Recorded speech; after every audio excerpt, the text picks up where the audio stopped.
வணக்கங்கள்.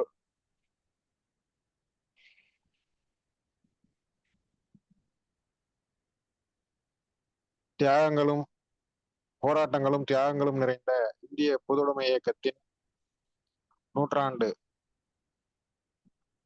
விழாவை சிறப்பிக்கின்ற முறையிலே நாம் தொடர்ந்து பொதுவுடைமை இயக்கத்தினுடைய மூத்த தலைவர்களும் போராளிகளும் அவர்களை பற்றிய சிறப்பான அந்த தியாகம் நிறைந்த வாழ்க்கை நமக்கு பாடமாக எடுத்துக்கொண்டு அனைவருக்கும் அதை தெரியப்படுத்துகிற விதத்திலே நாம் இந்த சிறப்பான நிகழ்வுகளை நாம் நடத்தி வருகின்றோம். அந்த வகையிலே இன்று நம்மிடையே தோழர் அமீர் ஐதர்கான் அவர்களை பற்றி சிறப்பானதொரு உரையை வழங்க நம்மிடையே புகழ்பெற்ற வழக்கறிஞரும் கலை இலக்கிய பெருமன்றத்தினுடைய தலைவர்களில் ஒருவருமான மூத்த தோழர் வழக்கறிஞர் கணபதி சுப்பிரமணியம் அவர்கள் நம்மோடு இணைந்திருக்கின்றார். அவரை உங்கள் அனைவரின் சார்பாகவும் வருக வருக என வரவேற்று மகிழ்கின்றேன். அதே போல இந்த நிகழ்விலே பங்கேற்க இணைந்திருக்கின்ற அனைத்து தலைவர்களையும் ஆளுமைகளையும் நல்லுள்ளங்களையும் வணங்கி இந்த நிகழ்வை தொடங்குகின்றோம். அனைவருக்கும் வணக்கம். தோழர்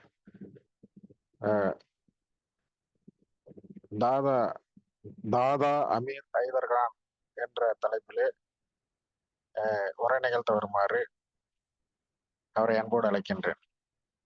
வணக்கம் தோழர், நீங்க உரையை தொடங்கலாம்.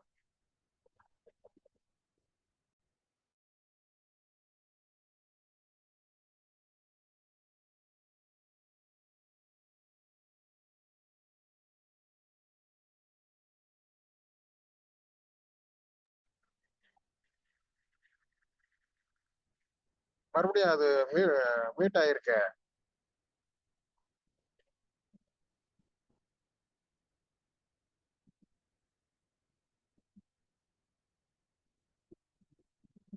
உங்க மைக் மறுபடியும் மீட் ஆயிருக்கு.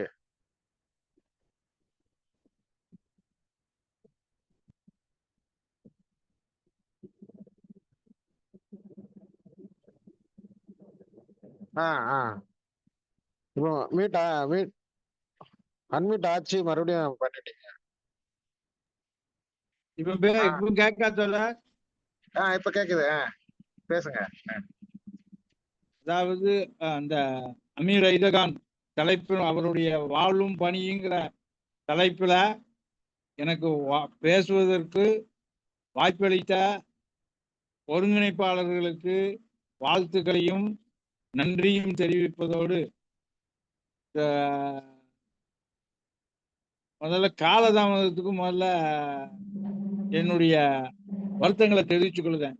நம்மளுக்கு கரெக்டா வந்தாலும் அந்த எனக்கு அந்த டெக்னிக்கல் ஃபால்ட்ன்றதுனால. ஹலோ, வீடியோவும் ஆன் பண்ணிக்கங்க. வீடியோலாம் கேட்க போட முடியல தோழ. சரி சரி, நான் முதல்ல சொல்லிதான் தொடங்கிருக்கேன் தோழ. இதை தொட்டா அது போயிருது, அது தொட்டா இது, அந்த இதுல வீடியோ வருது, இதுல வந்து பேச்சு வருது. சரி, தொடருங்க தோழர். நன்றி, மகிழ்ச்சி, ரொம்ப நன்றி. தோழர் அமீர் ஐதர்கானை பற்றி பேசுவதற்கு முன்பாக அவர் குறித்து பஞ்சாப் கவிஞர் ஜவத் ஜாஹி என்கிற இளம் பஞ்சாபி கவிஞர் அவர் குறித்து எழுதிய ஒரு பாடலை அல்லது அவருடைய கவிதையை உங்கள் முன் வைத்து என்னுடைய உரையை தொடங்கலாம் என்று நினைக்கின்றேன். நீர் முகுந்த கருமேகம், மனம் வீசும் மென்காற்று, போராட்டமே உன் வாழ்க்கை, மக்கள் ஒன்றுபடுவதே உன் இதய கீதம், நீ போராடுவது நீதியும் உண்மையும் கொள்விருக்க தன்னிகரில்லாத தலைவன். கொடுங்கோன்மையை தடுக்கும் நெடுஞ்சுவர். நின் புகழ் பாடாத நாவில்லை. அன்பே உலகினும் பெரிது. நீ நெஞ்சார நேசிக்க தோழன். மக்கள் நெஞ்சார இசைப்பது உன் புகழ். அகமத் ஆரல் அன்பான பகத் ராஜகுரு அமரன் சுகதேவ் அடக்கரியட் அல்லாஹ். மக்கள் இதயங்களில் வாழ்கிறாய். நீங்கா இடம் பெற்று விட்டாய் என்ற கவிதை வரிகள்ல இளம் பஞ்சாபி கவிஞர் ஜவத் வாகி இவ்வாறு தன்னுடைய கவிதையை சொல்லி இருப்பார். வெடாவர் பள்ளத்தாக்கில் பிறந்து சூழ்நிலையில் சதி செய்ய சந்தர்ப்பம் அடிமேல் அடிதர தோர்வடைந்து தலைதாழ்ந்த நேரிடும் என்றிஞ்சிய காலத்திலும் தலை வணங்காது வாழ்க்கையில் 1/5 இந்தியா பாகிஸ்தான் சிறைக்கூடங்களில் கழித்து துன்புற்று வாழ்நாள் முழுவதும் பிரிட்டிஷ் ஏகாதிபத்தியத்தை எதிர்த்து புகழடைந்த அமீர் ஐதர் கானை இவ்வாறு பாடியுள்ளார். இதுதான் தோழர் அமீர் ஐதர் கானை பற்றி பேசுவதற்காக குறிப்புகள் தயாரிக்கும் பொழுது நம் கண் முன்னால பெற்றுப்பட்ட ஒரு கவிதை வரி. மேலும் அமீர் ஐதர் கானுக்கும் தமிழக கம்யூனிஸ்ட் கட்சிக்கும் ஒரு தமிழக கம்யூனிஸ்ட் கட்சியினுடைய மூலகர்த்தாவாக விளங்கிய அமீர் ஐதர் கானை இந்த நூற்றாண்டு நினைவுல நாம் நினைவு கூறுவது சால பொருத்தமானது என்று நான் நினைக்கின்றேன். தேச விடுதலை இயக்கம், பாட்டாளி வர்க்க இயக்கம், சுயமரியாதை இயக்கம் ஆகியவற்றோடு இணைந்த வகையில் தமிழ்நாட்டில் இந்திய கம்யூனிஸ்ட் கட்சி உருப்பெற்றது. அமீர் ஐதர் கானை பற்றி நாம் நினைக்கின்ற அதே நேரத்தில் தமிழக கம்யூனிஸ்ட் கட்சியினுடைய வரலாற்றின் பின்புலத்தை சற்று தெரிந்து கொள்வது நல்லது. அல்லது அந்த பின்னணியில அவருடைய வாழ்க்கை சரித்திரத்தை பார்த்தோம்னா ரொம்ப எளிமையாகவும் ஈஸியாகவும் புரிதலுக்கு வசதியாகவும் இருக்கும் என்று நான் நினைக்கின்றேன். அந்த அடிப்படையில முதலாம் உலகப் போர் முடிந்தவுடன் ஆச்சாரியார் எம்பிடி ஆச்சாரியார் அவர்கள் மாஸ்கோ சென்று லெனினை சந்தித்தார். 1921 சிங்காரவேலர் காந்திஜிக்கு பகிரங்கமாக கடிதம் எழுதினார். இந்தியா விடுதலையின் லட்சியம் சமதர்மமாகவே இருக்க முடியும் என அவர் பிரகடனப்படுத்தினார். 1920களில் சமதர்ம கருத்துக்களை சிங்காரவேலர், திருவிக்கா, சக்கரை செட்டியார், சுப்பிரமணிய சிவா போன்றவர்கள் பரப்பினார்கள். சமதர்மத்திற்கான தேடல் நிறைந்த காலமாக அது இருந்தது. 1923ஆம் ஆண்டு பாட்டாளி வர்க்க போராடிய உரிமை திருநாளான மே தினத்தை இந்தியாவிலே முதலாக சென்னையில் சிங்காரவேலரால் கொண்டாடப்பட்டது. 1924ஆம் ஆண்டு மாமேதை லெனின் மறைந்த போது சிங்காரவேலர் நடத்திய லேபர் கிசான் கெசட்டில் அஞ்சலி செலுத்தியதோடு அஞ்சலி கட்டுரையும் எழுதினார். 1925ஆம் ஆண்டு கான்பூரில் இந்திய கம்யூனிஸ்ட் கட்சி அமைப்பு ரீதியாக உருவானது. இருந்த போதிலும் தமிழ்நாட்டில் கட்சி அமைப்பு ரீதியாக உருவாகவில்லை. அந்த அமைப்பு ரீதியாக உருவாவதற்கு ஒரு ஏறத்தாழ 12 ஆண்டு காலம் பாடுபட வேண்டியிருந்தது. கட்சி அமைப்பு உருவாகவும் அரசியல் கொள்கை வளர்க்கவும் சிங்காரவேலர் அயராது பாடுபட்டார். தந்தை பெரியாரின் சுயமரியாதை இயக்கத்தோடு சிங்காரவேலர் வந்து தீவிரமாக பணியாற்றினார். சிங்காரவேலர் பெரியார் உறவு என்பது பெரியாரை சமதர்மத்தை நோக்கி திருப்பியது. பெரியார் சோவியத் யூனியனுக்கு சென்று திரும்பிய பின் சோசியலிச கருத்துக்களை அவருக்கு மீது மிக அழுத்தமான தாக்கத்தை ஏற்படுத்தியது. 1932 டிசம்பரில் பெரியார் இல்லத்தில் வைத்து நடைபெற்ற கூட்டத்தில் சுயமரியாதை சமதர்ம கட்சி என்ற அமைப்பு உருவாக்கப்பட்டது. இந்த திட்டத்தை உருவாக்குவதற்கு சிங்காரவேலர் அவர்கள் அந்த திட்டத்தை முன்மொழிச்சாங்க. அதுதான் ஈரோடு திட்டம், ஈரோட்டு பாதை அல்லது ஈரோட்டு திட்டம் என்று அழைப்பார்கள்.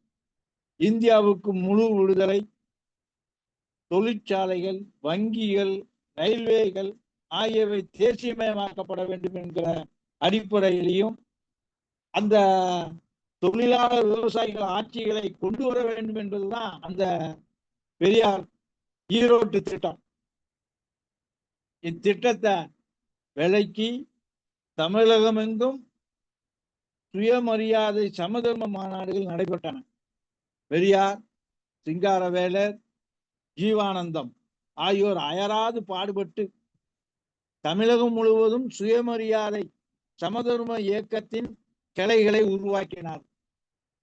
சுயமரியாதை இயக்கத்திற்குள் சமதர்ம போக்கை விரும்பாத அல்லது அதை வெட்டிவிட வேண்டும் என்ற எண்ணிய ஆங்கிலேய ஆட்சியை பகைத்துக் கொள்ளாமல் இந்திய சமூக சீர்திருத்தங்களை ஆதரித்தால் போதும் என்று பெரியார் வலியுறுத்தி வந்தார். பெரியாருக்கு 2 கருத்து இருந்தது. நம்ம தீவிரமா இருந்தா நம்ம மாட்டிக்கிடுவோம் அப்படிங்கிற ஒரு நிலைப்பாடு. பெரியார் கைது, பெரியாரின் நீதி கட்சி ஆதரவு, நீதி கட்சியின் வற்புறுத்தல், இவைகளால் பெரியார் ஈரோடு திட்டத்தை கைவிட்டுட்டார். அது ஒரு அந்த உன்னதமான திட்டம். இந்த உன்னதமான திட்டத்தை, சமதர்ம திட்டத்தை பெரியார் வாபஸ் வாங்கினதுனால மிக மோசமான பின் விளைவுகள்லாம் நம்மளுக்கு இப்போ நம்ம அதை பத்தி பரிசீலனை பண்ணி கொண்டு இருக்கோம். ஆனா இதே எங்க அவர் வீட்டுல தொடங்கின அதே கொள்கை திட்டம், அதே கட்சி, இது 1936 திருத்துறைப்பூண்டில் நடைபெற்ற மாநாட்டுல அந்த கட்சியவே கலைச்சு போட்டாங்க. திருச்சியில் கூடிய மாநாட்டுல கலைச்சிட்டாங்க. கட்சி கலைஞ்சதுனால என்ன செஞ்சோம், நம்ம காங்கிரஸ் சோசியலிஸ்ட் கட்சியுடன் இணைவது என்று முடிவு எடுக்கப்படும். 1934 கட்சி தடை செய்யப்படும். தலைமறைவாக மறைந்து கொண்டுதான் கட்சி இயக்கங்களை நம்ம பணியாற்றி கொண்டிருந்தோம்.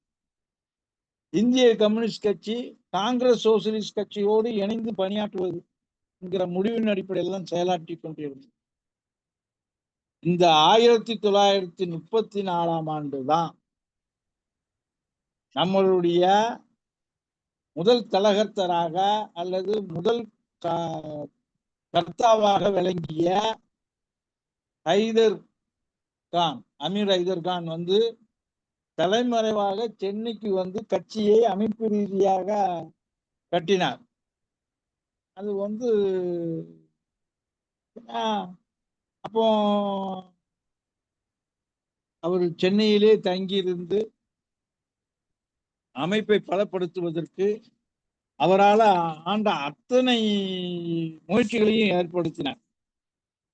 அதாவது 1930களில் தான் தமிழ்நாட்டிலே கம்யூனிஸ்ட் கட்சி அமைப்பு வடிவில இயங்க தொடங்கியது. கம்யூனிச கருத்துக்களை பலரும் பல வகையில் பரப்பி வந்தனர். கட்சி என்ற வடிவமைப்பை கால்கோல் விழா நடத்திய சிற்பி அமீர் ஹைதர் கான் என்றால் அது மிகையாகாது. ஏன்னா கட்சிக்கு ஒரு உருவம் கொடுத்தது, கட்சி அமைப்புக்கு ஒரு உருவம் கொடுத்தது அமீர் ஹைதர் கான் தான். இவர் வாழ்க்கைன்னு சொல்லி பார்த்தீங்கன்னா பாகிஸ்தானில் உள்ள ராவல்பிண்டி அருகில் உள்ள கலியன் செரியன் என்ற கிராமத்தில் பிறந்தவர். அவருடைய கிராமம் அங்கதான், ராவல்பிண்டிக்கு அருகில் உள்ள கிராமம் தான். இவர் நாட்டு எல்லைகளை தாண்டியும் உலகில் உள்ள பல நாடுகளில் பயணம் செஞ்சார். சுற்றுலா பயணியாக இல்லாம புரட்சி கடமைக்காக சட்டத்தை மீறி ரஷ்யா, ஜெர்மனி, அமெரிக்கா, ஜப்பான் என இவர் கால் பதித்த நாடுகள். அங்கு நடத்திய சாகச வேலைகள் மீண்டும் இந்தியாவிற்குள் வெள்ளை கழுகுகளின் கண்ணில் படாமல், கைகளில் பிடிபடாமல் அவர் நடத்திய போராட்டங்கள், அதெல்லாம் அந்த வாழ்க்கை சரிதங்களை படிச்சு படிச்சு பார்த்து நம்மளுக்கு பூரிப்படையக்கூடிய ஒரு விஷயம். இவர் சென்னைக்கு வந்த உடனேயே இவர் 1931 சென்னைக்கு வந்தார். சங்கர்ங்கிற பெயரில பிராமணர் மாதிரி வாழ்ந்தார். மொழி தெரியாதவர். மொழி சிக்கலை எல்லாம் தாண்டி, மொழி பேசுவதற்குரிய சிக்கலை எல்லாம் தாண்டி ரஷ்ய மாணிக்கம் சொல்லி அழைக்கக்கூடிய அருமை தோழர் ரஷ்ய மாணிக்கத்தை சந்திச்சார்.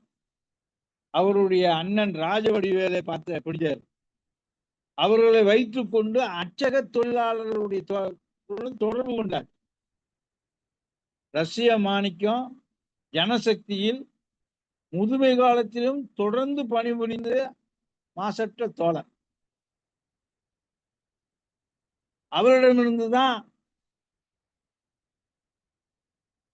நம்ம அமீர் ஐதர்கானை பற்றி தகவல்கள் பல முதல்ல நம்மளுக்கு கிடைச்சது அவங்ககிட்ட இருந்துதான்.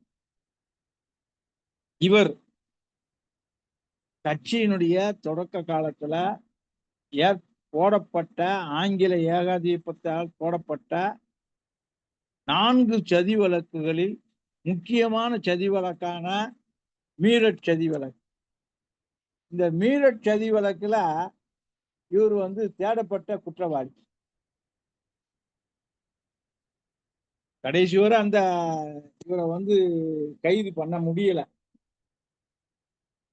அந்த மீரட் சதி வழக்கோடு தொடர்பு கொண்டவர் தான் இவர். யாரு? அமீர் ஐதர்கான். நீங்க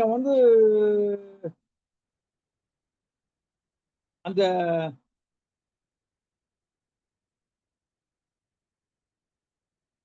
அந்த அது 1929ஆம் ஆண்டு மார்ச் மாதத்துல இந்தியா முழுவதிலும் உள்ள 32 தோழர்களை கைது செய்து அவர்கள் மீது போடப்பட்ட சதி வழக்கம். அந்த சதி வழக்குல 32 பேர்ல 27 பேர் தண்டிக்கப்பட்டாங்க. 3 பேர் விடுதலை அடைஞ்சாங்க. வழக்கு 3 ஆண்டு காலம் நடந்தது. மற்றவர்கள் கைது செய்யப்பட்ட காலத்துல கைதாகாமல் தப்பியவர் தான் அமீர் ஐதர்கான். இவர் மீரட் சதி வழக்கோடு தொடர்பு கொண்டிருந்த நேரம். அந்த காலகட்டத்துல நம்ம நாட்டினுடைய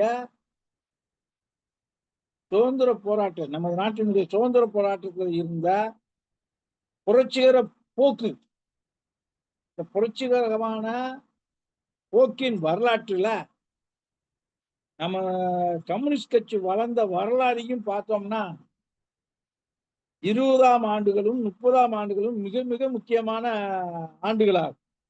ஏன்னா 1927 தான் சைமன் கமிஷன் என்ற ஒரு கமிஷனை அமைப்பதாக பிரிட்டிஷ் அரசாங்கம் அறிவிச்சது. அந்த கமிஷன் 1928ல இந்தியாவுக்கு சேர்ந்த போது இந்தியாவில் உள்ள இந்தியர்கள் பெரும்பாலானோர் மனதில் ஒரு ஆத்திரத்தை ஏற்படுத்தியது.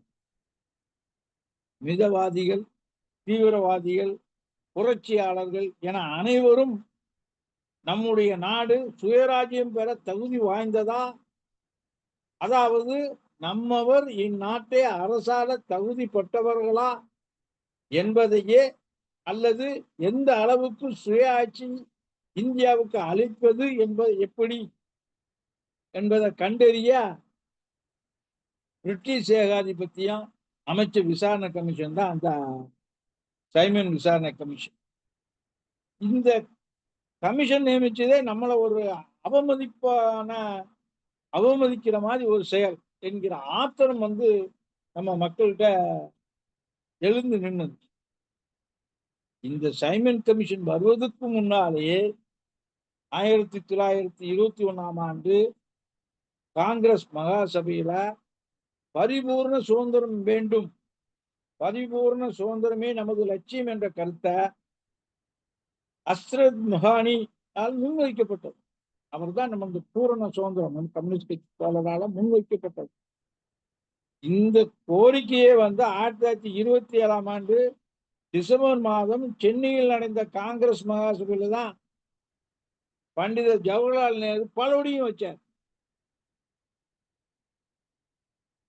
பரிபூர்ண சுதந்திரத்தை நாடி நின்று போராட தயாராகி கொண்டிருந்த நிலையில்தான் சைமன் கமிஷன் நியமனமும் செய்யப்பட்டது. இது சுதந்திர போராட்டத்தினுடைய வேக்கையை மிக தீவிரமாக்கியது. இக்காலகட்டத்தில்தான் தொழிலாளி வர்க்கமும் நாட்டில் உள்ள பாட்டாளிகளும் அரசியல் அரங்கில முக்கியமான பாத்திரங்களாக அல்லது முக்கியமான பகுதிகளாக வளர்ந்து வந்தன.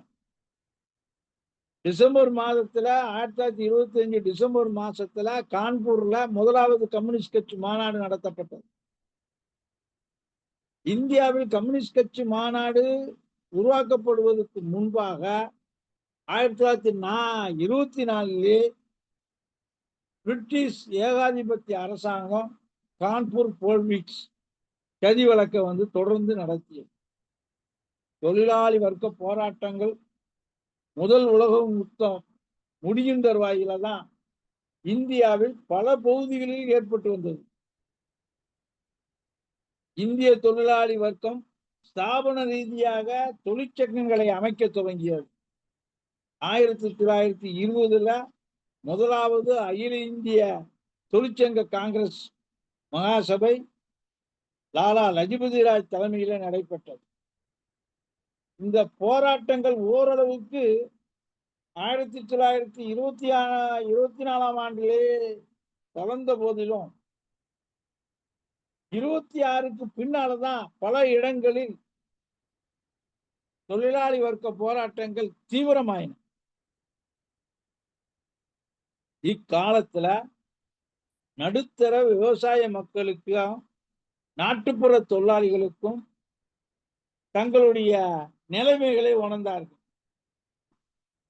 விவசாய மக்கள் பல இடங்களில் சர்க்காரின் அநியாயமான கொடுமையான நில வரி விதிப்பை எதிர்த்து போராடினார்கள்.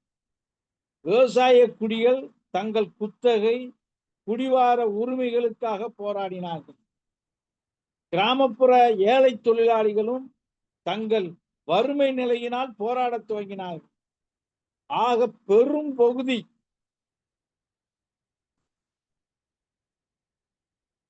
விவசாய மக்களும் அரசாங்கத்திற்கு எதிரான போராட்டத்தில் ஏதேனும் ஒரு வகையில ஈடுபட ஆரம்பித்த காலம்தான் அந்த காலகட்டம்.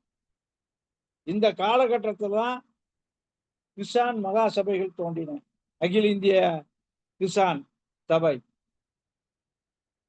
உருவாக்கப்பட்டது. அதே சமயத்துல பிரிட்டிஷ் ஏகாதிபத்தியம்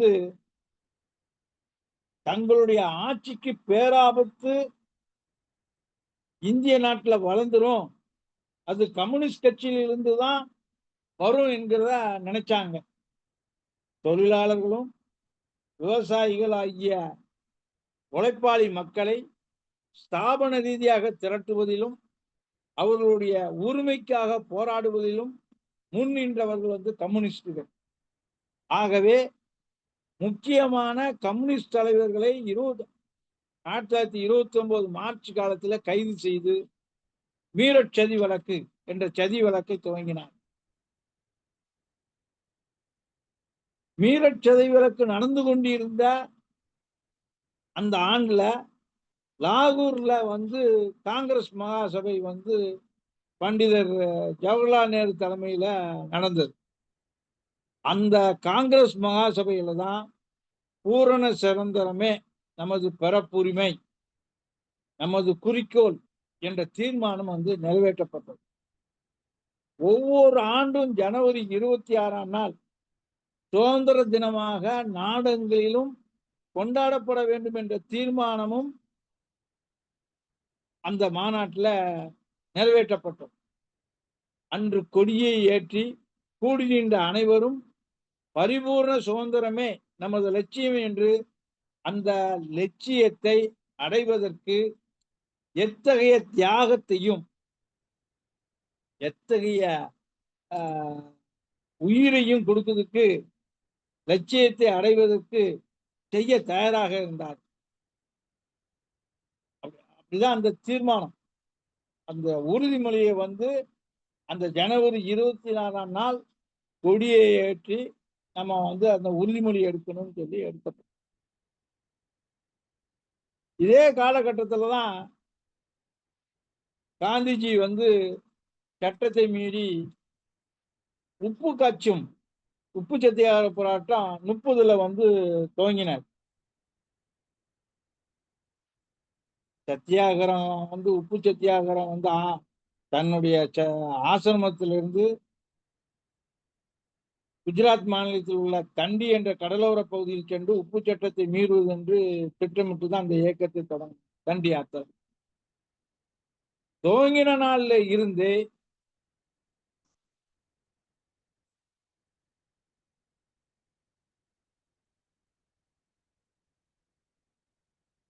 சத்தியாகிரக இயக்கத்துக்கு நாடெங்கிலும் பேத ஆதரவு, மக்கள் ஆதரவு பெரும் வெள்ளமாக கிளம்பியது.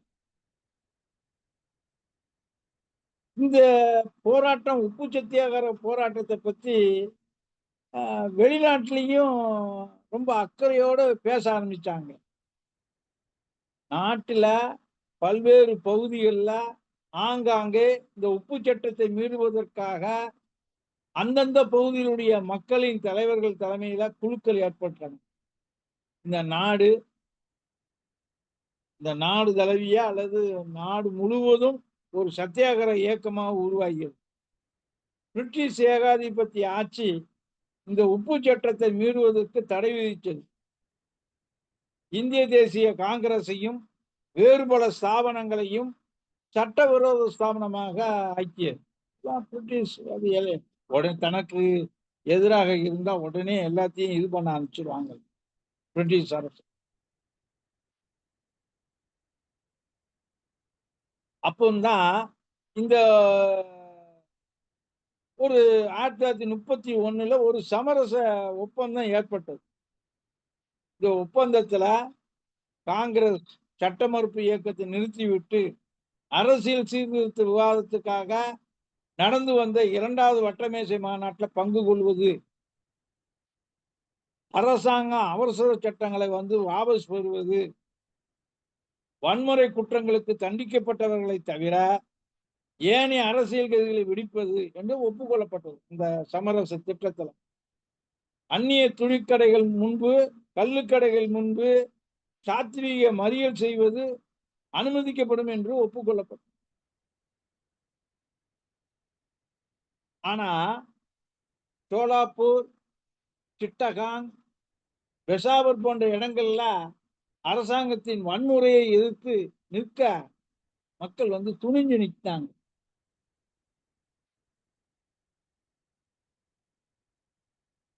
ஆனா ஏகாதிபத்தியம் எப்பவுமே ஒரு சமரச மோகலா செய்வது போலதான் நாடகம் நடிப்பாங்க. இந்த இதுலதான் இளைஞர்களும் வாலிபர்களும் காந்தியின் ஒப்பந்தத்தின் பலனாக பகத்சிங்குக்கு தூக்கு மேடை விதிக்கப்பட்டிருந்ததா, காக்கப்படுவான்னு சொல்லி காந்தி மேல ரொம்ப நம்பிக்கை வச்சிருந்தாங்க. ஆனா அதுக்கு அந்த காங்கிரஸ் கராச்சியில காங்கிரஸ் மகாசபை கூடுவதற்கு முன்பாவே அருமை தோழர் பகத்சிங் தூக்கிலிடப்பட்டார். கருணை காட்டும்படி காந்திஜி வைஸ்ராய்க்கு கடிதம் எழுதிய போதிலும் கூட தூக்கு தண்டனை நிறைவேற்றப்பட்டது. இந்த மாதிரி ஒரு பின்னணியில தான் சென்னையில லீக் ஆஃப் யூத் என்ற இளைஞர் ஸ்தாபனத்தை வடிவமைக்கப்பட்டது. அதனுடைய சார்பில் வந்து ருக்குமணி லட்சுமிபதி, எஸ்.டி. ராஜா, பி. ராமமூர்த்தி ஆகியோர் வந்து சுறுசுறுப்பா வந்து வேலை பார்த்தாங்க. இந்த ஹார்டிகர் என்கிற ஏற்படுத்திய ஹிந்துஸ்தா சேவா தளத்துல தொண்டர்கள் வந்து பலர் சேர முன் வந்தாங்க. அதனுடைய கிளைகள் வந்து வேலூர், குடியாத்தம், சித்தூர் ஆகிய இடங்கள் ஏற்படுத்தப்பட்டது.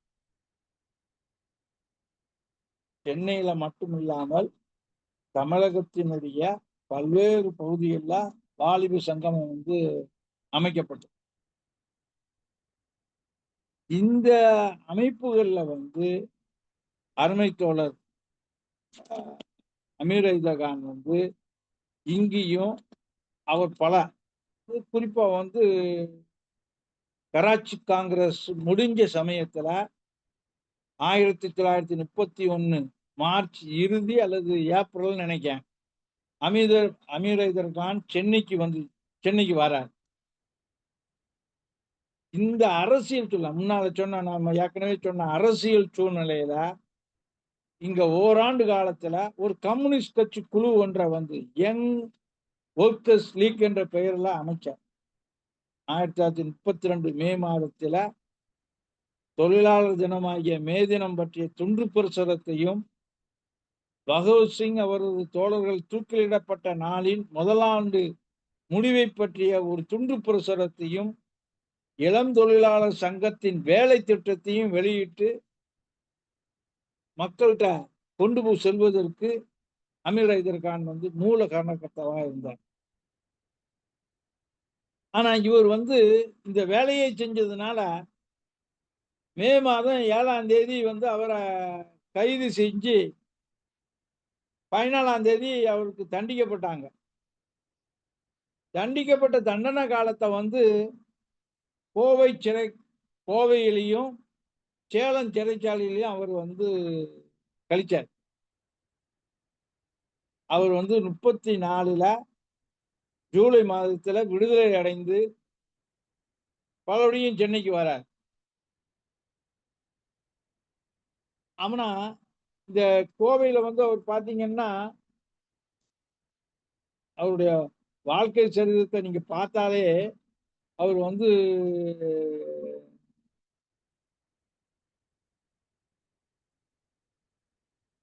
32 இருந்து 34 வரை சேலம் சிறையில அவர் வந்து இருக்காரு. ஆனா இவர் மேல என்னது ராஜதுரோக குற்றத்துக்காக தான் அவர் மேல வழக்கே போடுதாங்க. இந்த அவருடைய துண்டு பிரசுர அறிக்கை இதுகள்லாம் அதுலதான் வருது. அவர் வந்து இடையில வந்து பம்பாய்க்கு போயிட்டு பலபடியும் மீண்டும் வந்து தலைமறைவா சென்னைக்கு வந்து வச்சிருந்தார். சென்னைக்கு 1934 மீண்டும் கைது செய்யப்பட்டு அவர் வந்து கோயம்புத்தூர் சிறையில இருக்கார். கோயம்புத்தூர் சிறையில 34 இருந்து 65 வரை சிறைச்சாலையில இருக்கார். சிறைச்சாலையிலிருந்து விடுதலை பெற்ற பிறகு பலபடியும் கைது செய்யப்படுதாங்க. எங்க அவர் வந்து ராஜ மகேந்திரபுரம் அந்த சிறையில 35 இருந்து 36 வரை சிறையில இருக்காங்க. அவரு இப்ப மட்டுமா இருந்தாரு, பாகிஸ்தானுக்கு போனதுக்கு அப்புறமும் அவரை பிடிச்சு உள்ள தூக்கி வச்சாங்க. ஏறத்தாழ பாத்தீங்கன்னா 1948 இருந்து இந்தியா விடுதலைக்கு அப்புறம் அவர் வந்து பாகிஸ்தான் சென்றதுக்கு அப்புறம் 1948 இருந்து 1961 வரை பாகிஸ்தான் சிறைவாசத்துல இருந்தார். சிறையிலிருந்து விடுவிக்கப்பட்டதுக்கு அப்புறமும் அவர் ராவல்பிண்டியில வந்து பணியாற்றினார். ஆனா வாழ்க்கையில பெரும் பகுதி இந்திய சிறைச்சாலைகளிலும் பாகிஸ்தான் சிறைச்சாலைகளில் தான் அவர் வந்து பெரும்பாலான காலங்கள் வந்து சிறை வாழ்க்கையில வந்து கழிக்கப்பட்டது. பழைய பால நிலத்துக்கு நீங்க வந்து போயிருந்திருக்கக்கூடிய பல்வேறு தோழர்களுக்கு தெரியும்.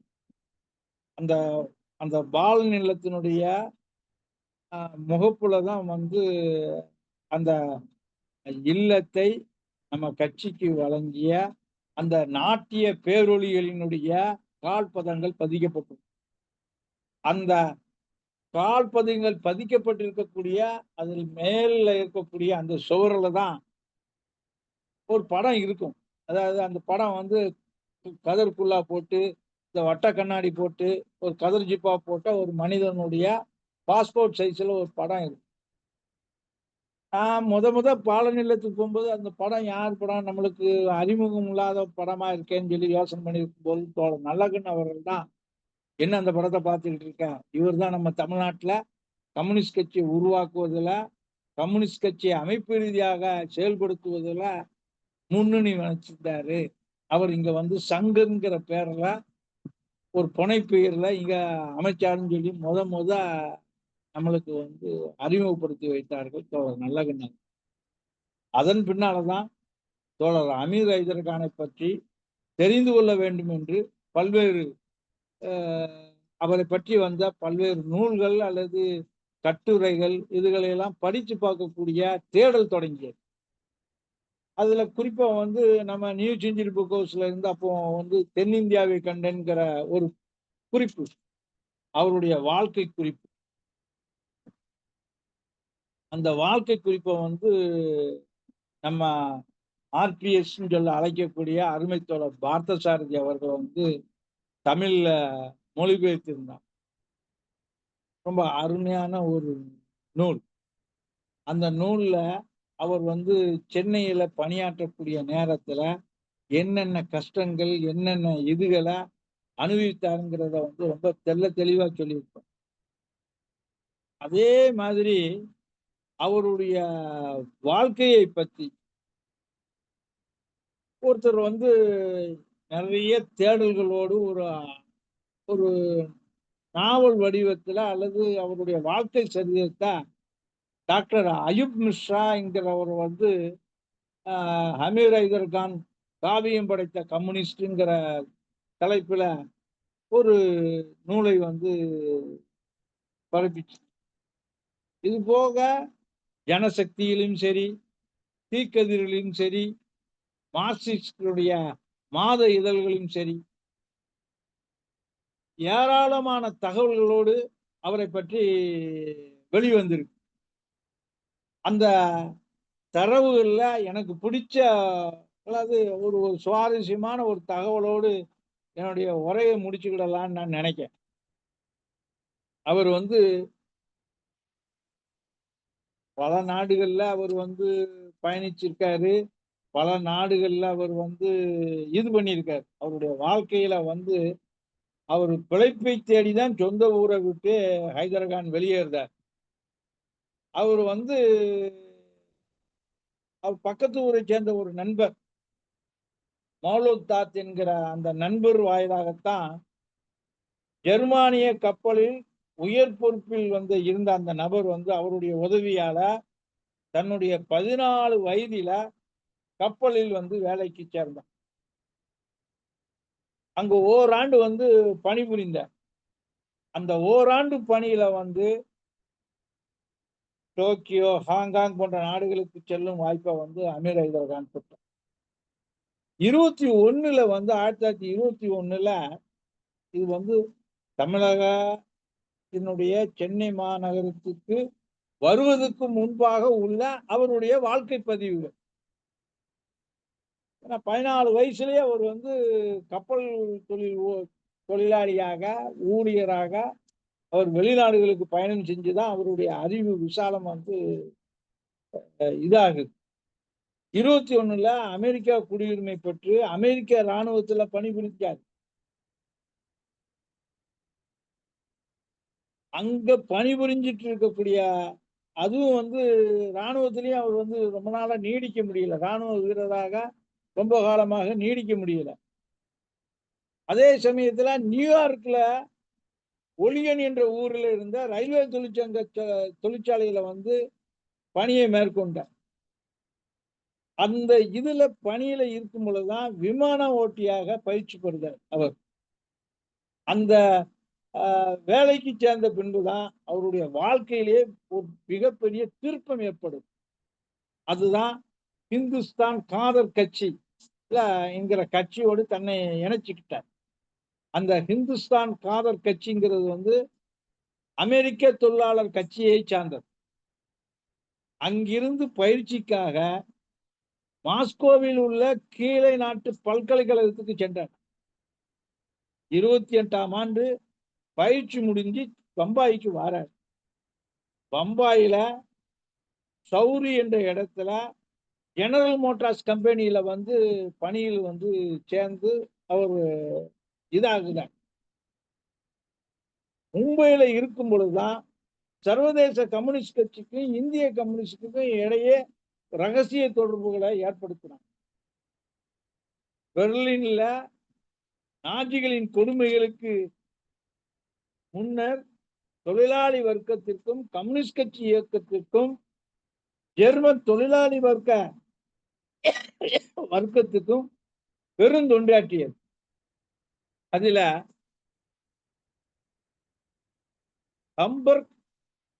ஆன்பர்க் நகர மாலுமிகள் சங்கத்தின் துணையோடு பல தோழர்களை புரட்சிகர பயிற்சிக்காக அமீர் ஹைதர்கான் வந்து அனுப்பி வைத்துட்டார்.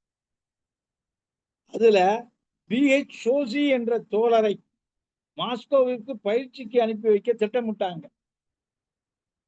அதற்கு முன்னதாகத்தான் தோழர் கான் வந்து அவருடைய நடவடிக்கைகளை சந்தேகம் கொண்டு அவரை வந்து எப்படியாவது பிடிச்சிடணும்னு சொல்லி அவருடைய இடத்த வந்து வந்து சோதனை போடுதாங்க. அதுதான் அந்த 1929 மீரட் சதி வழக்குல அவரை வந்து ஒரு குற்றவாளியாக கைது செய்வதற்கு ஆணை பிறப்பிச்சாங்க. அந்த செய்தி கிடைச்ச உடனே அங்கே இருந்து அவரு தப்பிச்சிருந்தார். ஆனா சர்வதேச சூழலை திரட்டுவதற்காக தோழர்கள் SP டாங்கே, PT ரணதேவ், தேஷ்பாண்டே ஆகியோரோடு இணைஞ்சி அமீர் ஹைதர்கான் வந்து பணியாற்றுதார். பின்னர் தலைமறைவாக வந்து சென்னை வந்து அந்த கப்பல்ல மூலமா மார்ஷல் பெர்லின் வழியாக மாஸ்கோவுக்கு தப்பி செல்றார். இந்த இடம்தான் அவருடைய வாழ்க்கையில ஒரு திருப்பத்தை ஏற்படுத்தும்.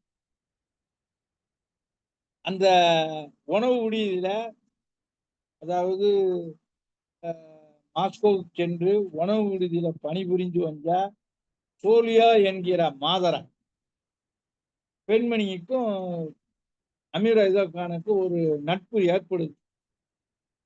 அந்த நட்பு ஆனா அந்த அந்த நட்புல தன்னுடைய வருகைக்கு நோக்கத்தையோ அல்லது நடவடிக்கை குறித்தையோ எந்த தகவலும் சொல்லாம தான் அவர் அவரோட பழகியிருந்தார்.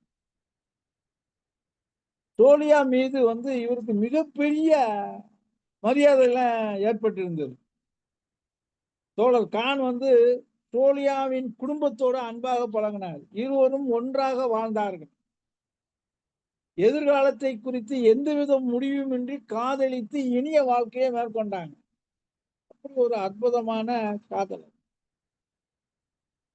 அந்த காதல் வாழ்க்கையில ஈடுபட்டு இருக்கும் பொழுதுதான்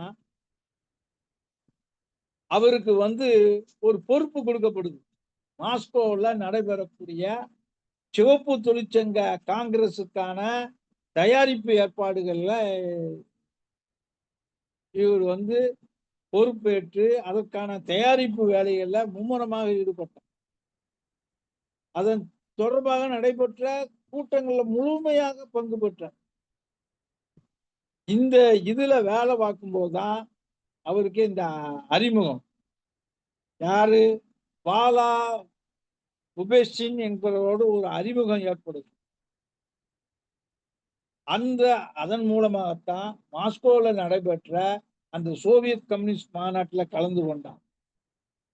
மாநாட்டினுடைய தலைமை குழுவிற்கு இந்திய தொழிற்சங்க காங்கிரசின் சார்பாக அமீர் ஹைதர்கான் மிஸ்ராங்கிற பெயர்ல தேர்வு செய்யப்பட்டு அனுப்பப்படுறார். அங்க வந்து சர்வதேச இயக்க தோழர்களை பழகுதாரு, அவர் உங்களோடு இதை எடுத்துக்கிடுதாரு.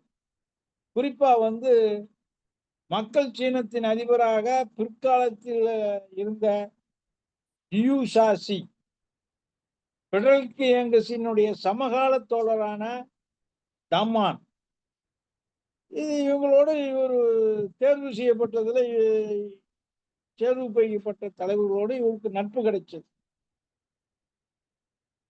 அந்த மாநாட்டில் ஒரு கருத்தை வந்து இவர் வந்து வலியுறுத்துகிறார்.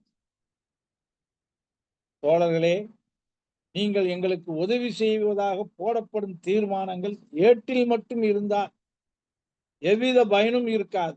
மாறாக அதனை நடைமுறையில் செயல்படுத்த வேண்டும்ங்கிற ஒரு ஒரு விஷயத்தை அழுத்தம். ஏன்னா தீர்மானங்கள் போடுவதும் தீர்மானத்தை நடைமுறைப்படுத்துவதும் உள்ள சிக்கல்கள் நம்மளுக்கு தெரியாது இல்லை. ஆனா இந்த மாதிரி மாநாட்டுல கலந்துக்கிட்டு அவர் வந்து இந்தியா திரும்புவதற்காக முடிவெடுக்கிற நேரத்துலதான் சோவியத் கம்யூனிஸ்ட் கட்சியினுடைய மத்திய குழு தோழரான லூசாக்கியை சந்தித்து பேசுறார். அந்த அவர்தான் உங்களுக்கு வந்து கட்சி கட்சி கட்சி கட்சி இல்லாவிட்டால் நாமெல்லாம் ஒன்றும் இல்லை என்பதா இவர் கூறியதாக அவர் வந்து நினைவுபடுத்தி கொடுப்போம்.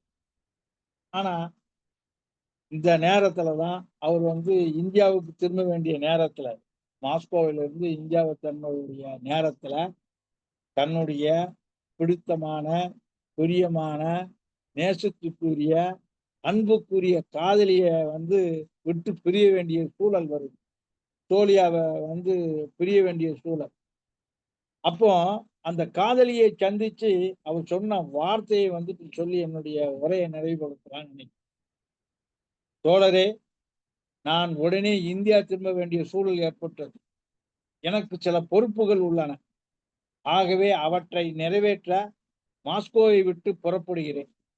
எனது பொறுப்புகள் குறித்து பாலா பூஷேயிடம் கேள், விவரம் கூறுவார் என்று கூறிவிட்டு புறப்பட்டார். அந்த அம்மா கிட்ட தன்னுடைய கடமைகள் என்ன, தன்னுடைய எதற்காக இங்க வந்த எந்த விஷயத்தையும் முதல் சந்திப்பிலும் சரி முடிவிலும் சரி தன்னோட பெயரை கூட கூறாம கனத்த இதையோடு தான் புறப்பட்டு சென்றார். நமக்கு இந்த மாதிரி கம்யூனிஸ்ட் கட்சி இயக்க தோழர்கள்ல பல்வேறு தோழர்கள்ட்ட உள்ள காதல் ததும்பக்கூடிய உணர்வுகள் வந்து ரொம்ப ரொம்ப பரவி கிடக்கு. அதையெல்லாம் நம்ம வந்து இந்த நூற்றாண்டு நினைவு காலத்துல வந்து நூற்றாண்டு நினைவுல நடைபெறக்கூடிய பல்வேறு தலைவர்களுடைய இதுகள், அவருடைய மேன்மையான குணங்கள் எல்லாம் நம்ம வந்து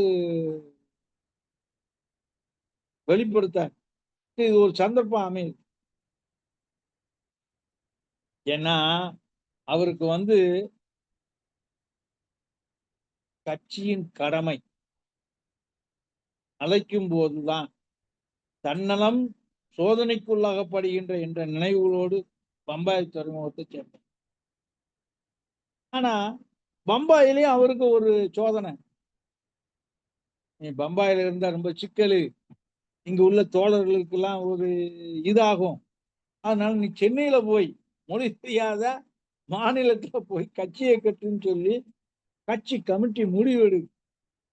அதுக்கு வந்து நம்ம சரோஜினி அம்மையார், சரோஜினி நாயுடுனுடைய சகோதரி சுகாசினி தான் அவங்களுக்கு வந்து கொடுக்காங்க. அதன் அடிப்படையில அவர் வந்து சென்னைக்கு வந்து காஸ்மாலிட்டியேஷன் சிட்டி கிளப்ல வந்து சீனிவாசன்கிற நபரை சந்திக்காரு. அவர் வந்து இவரை கண்டாலே இவருக்கு உதவி செய்தால் தனக்கு வந்து இதாகுமோங்கிற ஒரு நிலையில தான் அவர் இங்க வந்து, நான் முன்னால சொன்ன மாதிரி பல்வேறு தோழர்களோடு இவர் தொடர்பு ஏற்படுத்தி தமிழகத்துல கம்யூனிஸ்ட் கட்சியை அமைப்பு ரீதியாக அல்லது அமைப்பு ரீதியாக உருவாக்கியதுல முதற் பிதாமகனாக திளங்கிய அமீர் ஐதரான நாம் வந்து நினைவு கூற வேண்டிய இந்த சந்தர்ப்பத்தில் நாம் நினைவு கூற வேண்டியது. அவருக்கு பின்னால எஸ்பி காட்டே வந்தாங்க, எஸ்பி காட்டேவும் வந்து கம்யூனிஸ்ட் கட்சி இயக்கத்தை தமிழகத்துல வந்து தோற்றுவிக்க முயற்சி எடுத்தாங்க. நம்ம தோழர் சுந்தரையா, தோழர் பாண்டிச்சேரி, நம்ம பிரெஞ்சு இந்திய போராட்ட வீரர் நம்மளுடைய அருமை தோழர் சுப்பையா, இவங்களோடலாம் அமீர் கானுக்கு தொடர்பு ஏற்பட்டு இங்க வந்து கட்சியை பலப்படுத்துவதில், கட்சியை மேம்படுத்துவதில், கட்சியை அமைப்பு ரீதியாக ஒன்றுபடுத்துவதில் அவர் வந்து முக்கிய பங்காற்றினார் என்கிற விவரங்களோடு எனக்கு இந்த பேசுவதற்கு வாய்ப்பளித்த அனைத்து தோழர்களுக்கும் நன்றி கூறி என்னுடைய உரையை முடித்துக் கொள்கிறேன். நன்றி தோழர்கள். தோழர், நீங்க 9 மணி வரைக்கும் கூட பேசலாம், நாங்க தயாரா இருக்கோம். தோழர், இதே 1 மணி நேரத்துக்கு மேல ஆயிடுச்சு. 7:30க்கு போறாங்க. காசி அண்ணன் இருக்கான். காசி அண்ணன் இதை விட நல்லா சொல்லுவாப்ல. சரி. நான் வந்து ஒரு கம்யூனிஸ்ட் கட்சியினுடைய தமிழகத்தினுடைய தோற்றமும், அந்த தோற்றத்தினுடைய பின்புலத்துல அமீர் கானுடைய வருகையும், அந்த காலகட்டத்துல இந்தியாவுல நடைபெற்ற சுதந்திர போராட்ட காலகட்டம், எந்த காலகட்டத்துல இவர் வந்து இங்க வந்தாருங்கிற விஷயத்த தான் என்னுடைய உரையினுடைய ஒரு பகுதியாகவும், அவருடைய அன்புமிக்க அல்லது எதயத்தோட கடைசி வரை அவர் வந்து அந்த அம்மாவோட தான் அவர் வாழ்ந்தார். எது நினைவுகளோடு வாழ்ந்தார். அந்த சோலியாங்கிற அம்மையாரோடு நினைவுகளோடு வாழ்ந்ததா தான் நான் சொல்லி, கவிஞருடைய யாரு நம்மளுடைய பஞ்சாப் கவிஞருடைய கவிதையினுடைய வரிகளை தான் நான் வந்து நினைவுபடுத்தி தான் என்னுடைய உரையை நான் வந்து அமைச்சுக்கிட்டேன். இன்னும் அவர் பத்தி நிறைய பேசலாம். அவருடைய அவருடைய சிறை வாழ்க்கை, அவர் வந்து ஒவ்வொரு பிரதேசங்களுக்காக அவர் வந்து தூக்கி தூக்கி அடிச்சதெல்லாம் நம்ம வந்து பேசணும்னா, இளைஞர்கள், இன்றைய இளைஞர்களுக்கு அல்லது புதிதாக நிறைய பேர் படிச்சிருந்தவங்களுக்கு இதெல்லாம் நான் சொன்ன விஷயங்கள் பழமையா இருக்கலாம், அல்லது படித்ததை நினைவூட்ட விதமாக என்னுடைய உரை அமைந்திருக்கலாம். அவ்வளவுதான். அதே சமயத்துல அவருடைய இதுகளை, அவருடைய ஜனநாயக மத்தியத்துவ கோட்பாட்டுல வந்து மிக உறுதியாக இருந்த ஒரு தோழர். பம்பாயில வந்து நிக்கி அவர் வந்து மாஸ்கோல இருந்து பம்பாய்க்கு வந்த பிறகு தன்னுடைய கட்சி வாழ்க்கையை பம்பாயில தொடங்கணும்னு சொல்லி முடிவெடுக்கும் பொழுது, அமீர் கானால் தங்களுக்கு இடையூறு ஏற்பட்டு விடக்கூடாது என்பதற்காக அன்று கட்சி எடுத்த முடிவை சிறமேற்கொண்டுதான் அவரை வந்து சென்னையில வந்து மொழி தெரியாத பகுதியில வந்து அறிமுகம் இல்லாத நபர்களோ இல்லாத பகுதியில வந்து தோழர்களோடு அறிமுகத்தை ஏற்படுத்தி கம்யூனிஸ்ட் கட்சியில ஒரு அமைப்பை உருவாக்கிய அந்த தலகர்த்தரை நாம் வந்து நினைவு கூறும் விதத்துலதான் நான் வந்து என் உரைய வச்சுக்கிட்டேன். இன்னும் வரக்கூடிய இதுகள்ல நான் இன்னும் நிறைய தகவல்களை சொல்லுவேன். ஏன்னா அவர் வந்து அவருக்கும் அவர் வந்து இங்க கோவாவுக்கு தப்பி வந்தது இதெல்லாம் வந்து சுவாரஸ்யமான இதுதான். அவர் கோவாவுக்கு வராரு, பலபடியும் மாஸ்கோவுக்கு போறாரு, அதுக்கப்புறம் பலபடியும் சென்னைக்கு வராரு. இதெல்லாம் சொன்னா நேரம் போய்கிட்டே இருக்குங்கிறதுனால என்னுடைய சுருக்கமாக என்னுடைய உரையை முடிச்சு. எதுவும் கருத்து பிழைகள் அல்லது தகவல்ல விடுபட்டு போனது இருந்தா எடுத்து உரைச்சா திருத்துக்கு. நன்றி தோழர், ரொம்ப ரொம்ப சிறப்பான உரை. அதாவது உங்க மூட்டைய வந்து அவுக்கவே மாட்டேங்கிறியா, அப்படி அவுக்காமையே சில சில்லறைகளை செதற விடுறாங்க, அந்த மாதிரி விடுறீங்களே. சரி தோழ, முழுசா வந்து சொன்னா என்ன?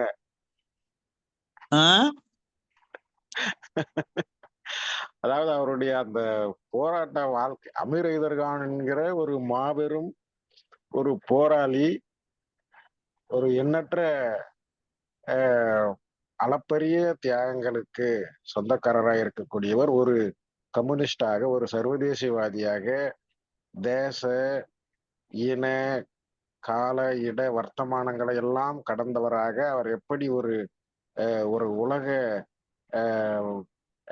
மானுட மேன்மைக்காக, உழைக்கும் மக்கள் விடுதலைக்காக, அந்த பாட்டாளி வர்க்க அந்த சர்வாதிகாரம் என்பது உலகமெங்கிலும் அது நிறுவப்பட வேண்டும் என்பதற்காக அவர் எப்படி தன்னுடைய வாழ்நாளை அர்ப்பணித்துக் கொண்டார் அப்படிங்கிறத போற போக்குல அப்படியே அவரு கப்பல் படையில சேர்ந்து அமெரிக்க குடியுரிமை பெற்று அவரு விமான பயிற்சி பெற்று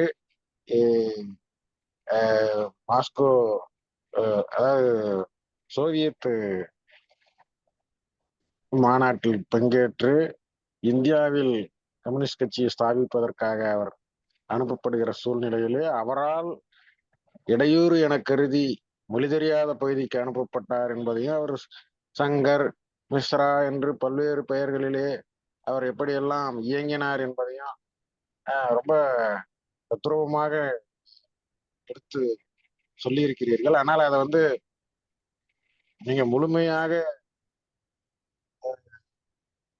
கூறாவிட்டாலும் கூட அது சில்லைய அதுதான் சொன்ன சில்லறைய சிதற மாதிரி சிதறீங்க சிதற விட்டுருக்கீங்க அப்படின்னு நீங்க நல்ல நேரம் எடுத்து சிறப்பாக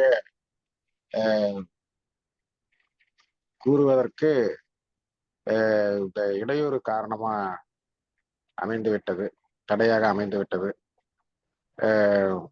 ரொம்ப நன்றி தோழர். நம்ம தோழருடைய உரையின் மீது இன்னும் கூடுதலான விளக்கங்கள் அதுதான் வந்து தோழர் காசி அவர்கள், நம்முடைய ஏஐடிசி தலைவர் காசி அவர்கள், காசி விஸ்வநாதன் தோழர் அவர்கள் கூறுவார் என்று தோழர் குறிப்பிட்டிருக்கின்றார். இந்த உரையின் மீதான ஐயங்களை வினாக்களை தோழர்கள் தொடுக்க வேண்டும் நம்முடைய என்று கேட்டுக்கொண்டு அழைக்கின்றேன், அனைவருக்கும் அழைப்பு விடுக்கின்றேன். தோழர்களே தங்களுடைய கருத்துக்களை பகிர்ந்து கொள்ள வேண்டுமாய் அன்போடு அழைக்கின்றேன். வாருங்கள்.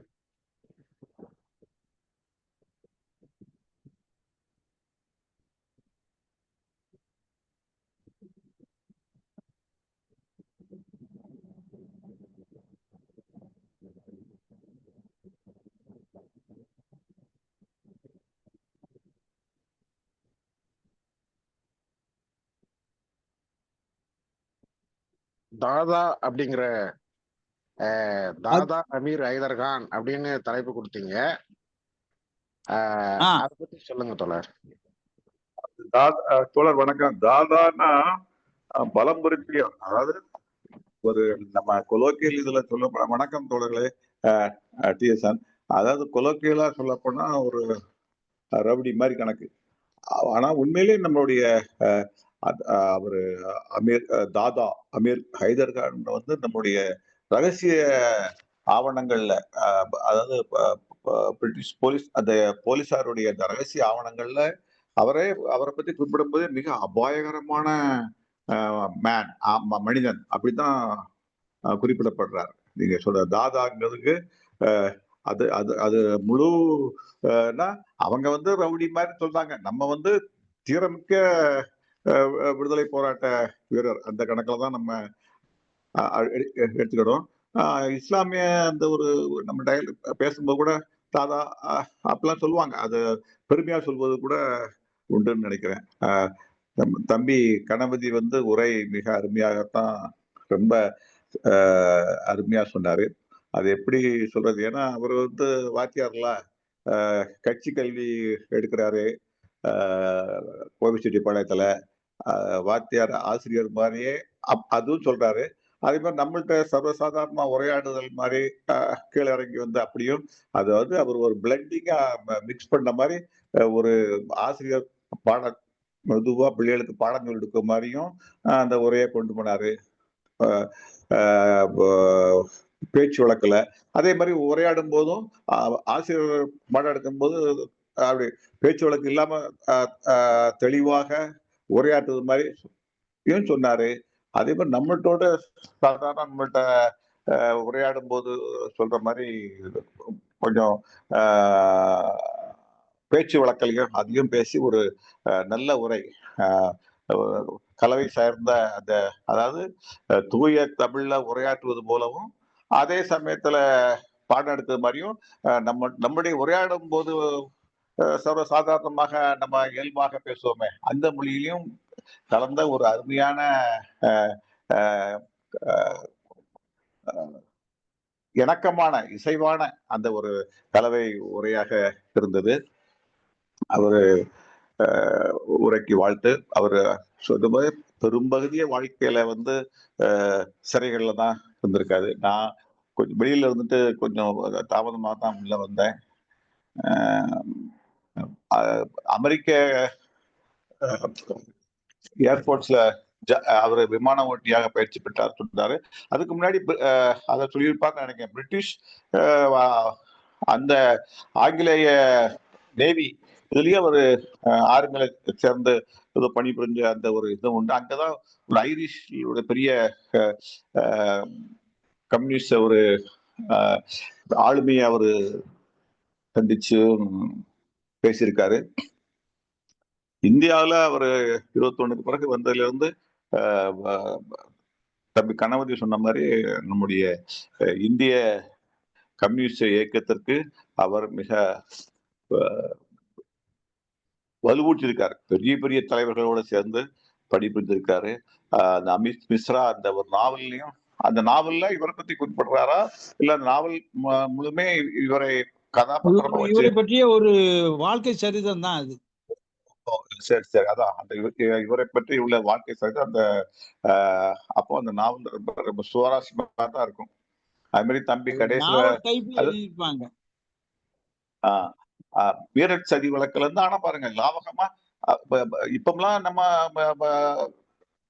அரெஸ்ட் பண்ணாவோ இல்ல நம்ம போராட்டங்கள் இருக்கணும்னா நம்ம வந்து மறுப்பது கிடையாது.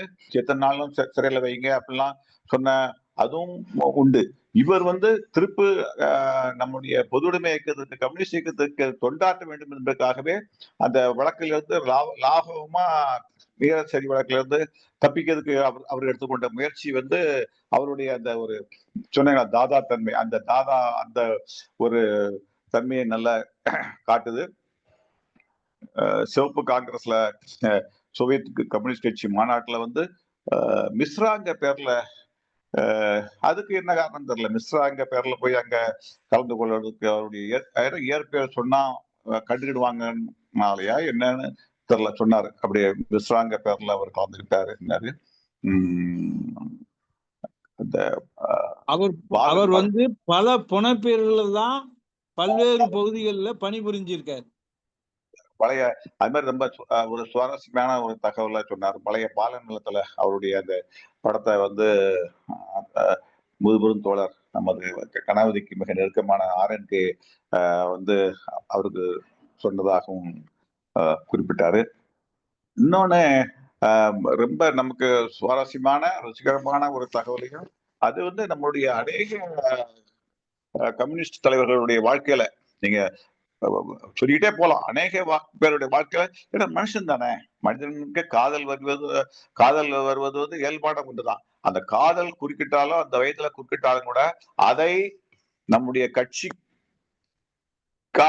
உள்ள பணியாற்றும் போது உள்ள வரக்கூடிய அந்த இடர்பாடுகள்ல காதலை குறுக்க விட மாட்டாங்க. எது முக்கியம்னு கேட்டா கட்சிப்படிதான். நீங்க ஜீவா முதற்கொண்டு பல பேரை நீங்க எடுத்துக்கிட்டீங்கன்னா அப்படித்தான். அந்த இதுலதான் அந்த அடிவிட்டுலாம் நம்ம வந்து ஹைதராபாடையும் பார்க்கணும். அவருடைய காதல் வாழ்க்கையில எவ்வளவு அதெல்லாம் எவ்வளவு பெரிய விஷயம் பாருங்க. அதாவது டிராப் பண்ணதெல்லாம் இப்ப மலையூர் மம்பட்டி யானை இந்த பழைய ஆட்கள் எல்லாத்தையும் பாக்கீங்கன்னா அவங்க டிராப் பண்ணதே மகளிரை விட்டு தான் டிராப் பண்ணுவாங்க. ஒண்ணு மது இல்ல மாது அது அப்படித்தான் போட்டு அவங்கள மலை வச்சு போடுவாங்க.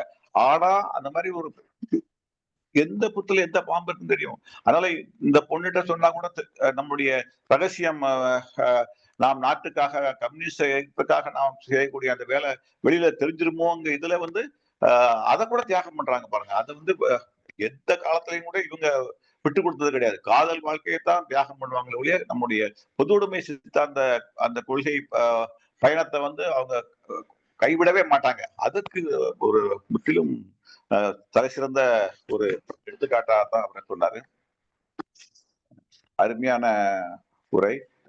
இந்த இதே மாதிரி இன்னும் சொல்லப்போனா இன்னும் சுவாரஸ்யமான நம்முடைய பழைய வாழ்ந்து நம்மிடையே இருந்து மறைந்து போன பல தோழர்களுடைய வாழ்க்கைகளையும் இதே மாதிரி ஒரு அப்போ கேட்கவே கொஞ்சம் நல்லா தான் இருக்கும். அது சுவாரஸ்யமாகவும், அது அவருடைய அதே சமயத்து அவருடைய அந்த அர்ப்பணிப்பு, காதலை புறந்தள்ளி கம்யூனிஸ்ட் இயக்கத்திற்காக அவர்கள் பணியாற்றிய அந்த அர்ப்பணிப்பையும் நாம் இனி வருங்காலங்கள்ல கேட்கலாங்கும் போதும் அது கொஞ்சம் ஆர்வமா தான் நமக்கும் இருக்கும்.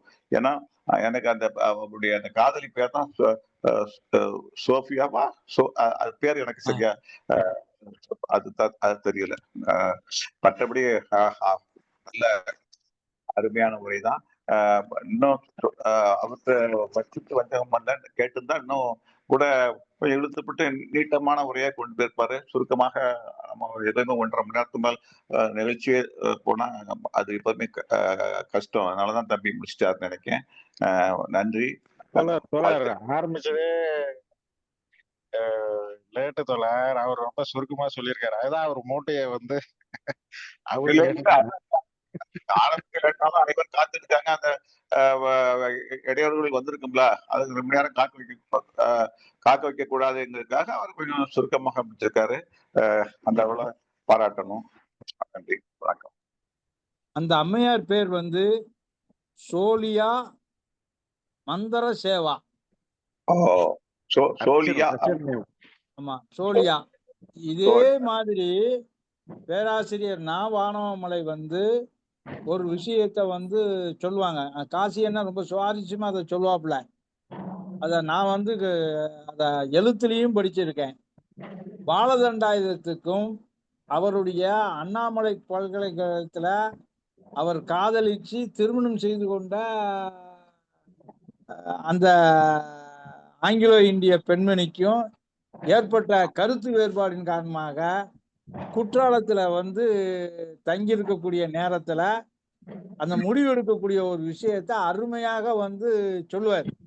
கடைசி சந்திப்பாக அவர், ஏன்னா கட்சி தான் அந்த அம்மா வந்து கட்சியை வந்து கட்சின்னு அலைஞ்சிங்கன்னா நம்ம வந்து எப்படி வாழ்க்கையை நடத்துவதுன்னு சொல்லி அவங்க வந்து சொல்லும் பொழுது, எனக்கு கட்சி தான் பிரதானம், கட்சிக்கு அப்புறம் தான் நீன்னு சொல்லி பாலன் சொல்றதுலதான் ஏற்பட்ட கருத்தின் வேறுபாடின் காரணமாக இங்க குற்றாலத்தில் இருக்கும் பொழுது அந்த சம்பவம் நடைபெறும். சம்பவம்ல என்னாச்சியும் இவருன்னா அங்க அவர் அங்க போய் பார்க்கறதுக்கு போவாங்க.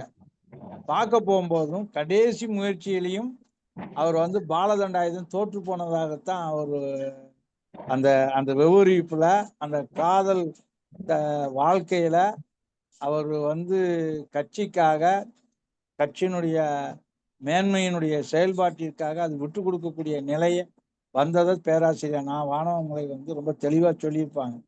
இப்படி அதாவது ஒருத்தருடைய வாழ்க்கையை பண்ணும் பொழுது நம்ம தமிழ்நாட்டுல நம்மளுடைய தலைவர்களை ஃபாலோ பண்ணி எப்படிலாம் செஞ்சான்னு சொல்லி சேர்த்து சொன்னா சுவாரஸ்யமா தான் இருந்திருக்கும். ஏன்னா நேரத்தை கருதி அப்படி கொஞ்சம் சுருக்கணும், மற்றபடி வேற ஒண்ணும் இல்லை. நம்முடைய தலைவர்களுடைய பழம்பெரும் நம்முடைய கம்யூனிஸ்ட் தலைவர்களுடைய இந்த வாழ்க்கை, அவங்க எப்படி காதலை கூட புறந்தள்ளி கம்யூனிஸ்ட் இயக்கத்திற்காக அவங்க அர்ப்பணிச்சு கொண்டாங்க, அதை கூட ஒரு தலைப்பா வச்சு கூட நீ பேசலாம். அநேக பழைய அருமையான தகவல் உங்கள்கிட்ட இருக்கு. அவர் கணவதி இளங்கோ சொன்ன மாதிரி அதை எடுத்துதான் கொஞ்சம் வெளியில விடணும், மூட்டையை கொஞ்சம் அவுத்து விடணும். வருங்காலங்களில் செய்வேங்கிற நம்பிக்கை எனக்கு இருக்கு. வாழ்த்துக்கள். அதாவது தோழர் வந்து அது ஒரு நம்ம நிறைய புராண இதிகாசங்கள், இதிகாச புருஷர்கள், காவியங்களுடைய அந்த காவிய நாயகர்களை உடைய வாழ்க்கையை எல்லாம் நம்ம படிச்சிருக்கோம், கேள்விப்பட்டிருப்போம். அந்த மாதிரி அந்த புராணங்கள் வெளிப்படுத்தக்கூடிய அந்த இதிகாசங்களுடைய காவிய தலைவர்கள் வெளிப்படுத்தக்கூடிய வாழ்க்கையை விட சிறந்தது நம்முடைய பொதுவுடைமை இயக்க நாயகர்கள், நம்முடைய தளபதிகள், நம்முடைய போராட்ட தளபதிகளுடைய வாழ்க்கை அவ்வளவு சாகசங்களும் ஒரு மயிர்கூச்செறியும் வாழ்க்கை, போராட்டங்களும் சாகசங்களும் தியாகங்களும் நிறைந்தது நம்முடைய தலைவர்களுடைய வாழ்க்கை. அவர்கள் அங்கிங்கென நீக்கமர நிறைந்தவர்களாக இன்றும் என்றும் என்றைக்குமாக மக்கள் மனங்களிலே வாழக்கூடிய கூடியவர்களாக, அவர்கள் அந்த வானில் நட்சத்திரமாக ஜொலிக்கக்கூடியவர்களாகவே அவர்கள் இருக்கின்றார்கள் என்பதை மிக அற்புதமாக ஒரு கலைடாஸ்கோப் காட்சியிலே நாம் பார்ப்பதை போல நம்முடைய தோழர் கணபதி சுப்பிரமணியம் அவர்கள் அதனை நமக்கு காட்டியிருக்கின்றார். அதுதான் வந்து அது ஒரு குறும்படமா இல்லாம ஒரு ஒரு நீண்ட ஒரு நீளமான படமா அவர் காட்டியிருந்தால் அது சிறப்பாக இருந்திருக்கும் என்பது என்னுடைய பேரவா. ஆனால் அதை வேறு சந்தர்ப்பங்களிலே நான் அந்த காட்சிகளை காட்சிப்படுத்துவேன் என்று அவர் சொல்லியிருக்கின்றார். அவருக்கு நம்முடைய நெஞ்சார்ந்த நன்றிகளை உரித்தாக்க மகிழ்கின்றோம். நம்முடைய தலைவர் தோழர் காசி விஸ்வநாதன் அவர்கள், தோழர் முல்லை அவர்கள் எல்லாம் இருக்காங்க. தோழர்கள் பேச வேண்டும் என்று அழைக்கின்றேன். தோழர் காசி தோழர் பேசுங்க தோழர். நான் பேசிட்டா அதோட முடியும். சரிங்க தோழர்கள் எல்லாம் பேச சொல்லுங்க. கடைசியா நான் பேசுறேன். கணபதி இளங்கோ, கணபதி சுப்பிரமணியம் மறுபடியும் பேசலாம். விவாதங்களா மாறுறதை விட கருத்துக்கள் வந்து பதிவு பண்ணி அதுல ஏதாவது கேள்விகள் வந்ததுன்னா பின்னால சொல்ற மாதிரி வச்சுக்கலாம். இல்ல நான் பேசணும்னா பேசிடுறேன். இல்ல இப்ப வந்து முல்லை தோழர் காணோம். இல்ல நெட்வொர்க் ப்ராப்ளமா தெரியல. புதிதாக நம்மோடு தோழர் குருசாமி மயில்வாகனன் அவர்கள் இணைந்திருக்கின்றார்.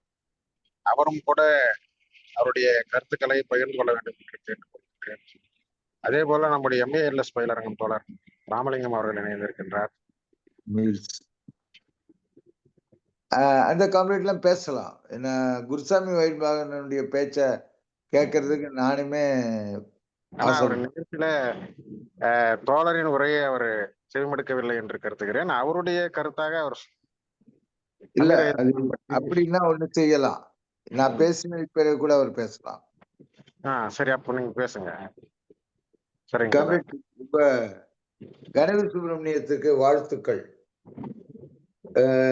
பல்வேறு சிரமங்களுக்கு நடுவுல இந்த நிகழ்வுல பங்கேற்றதும் அவருடைய சிறப்பான உரையை ஆற்றியதும், நீங்க சொன்ன மாதிரி அவரை இன்னும் அவுழ்த்து விட வேண்டியது நிறைய இருக்கு.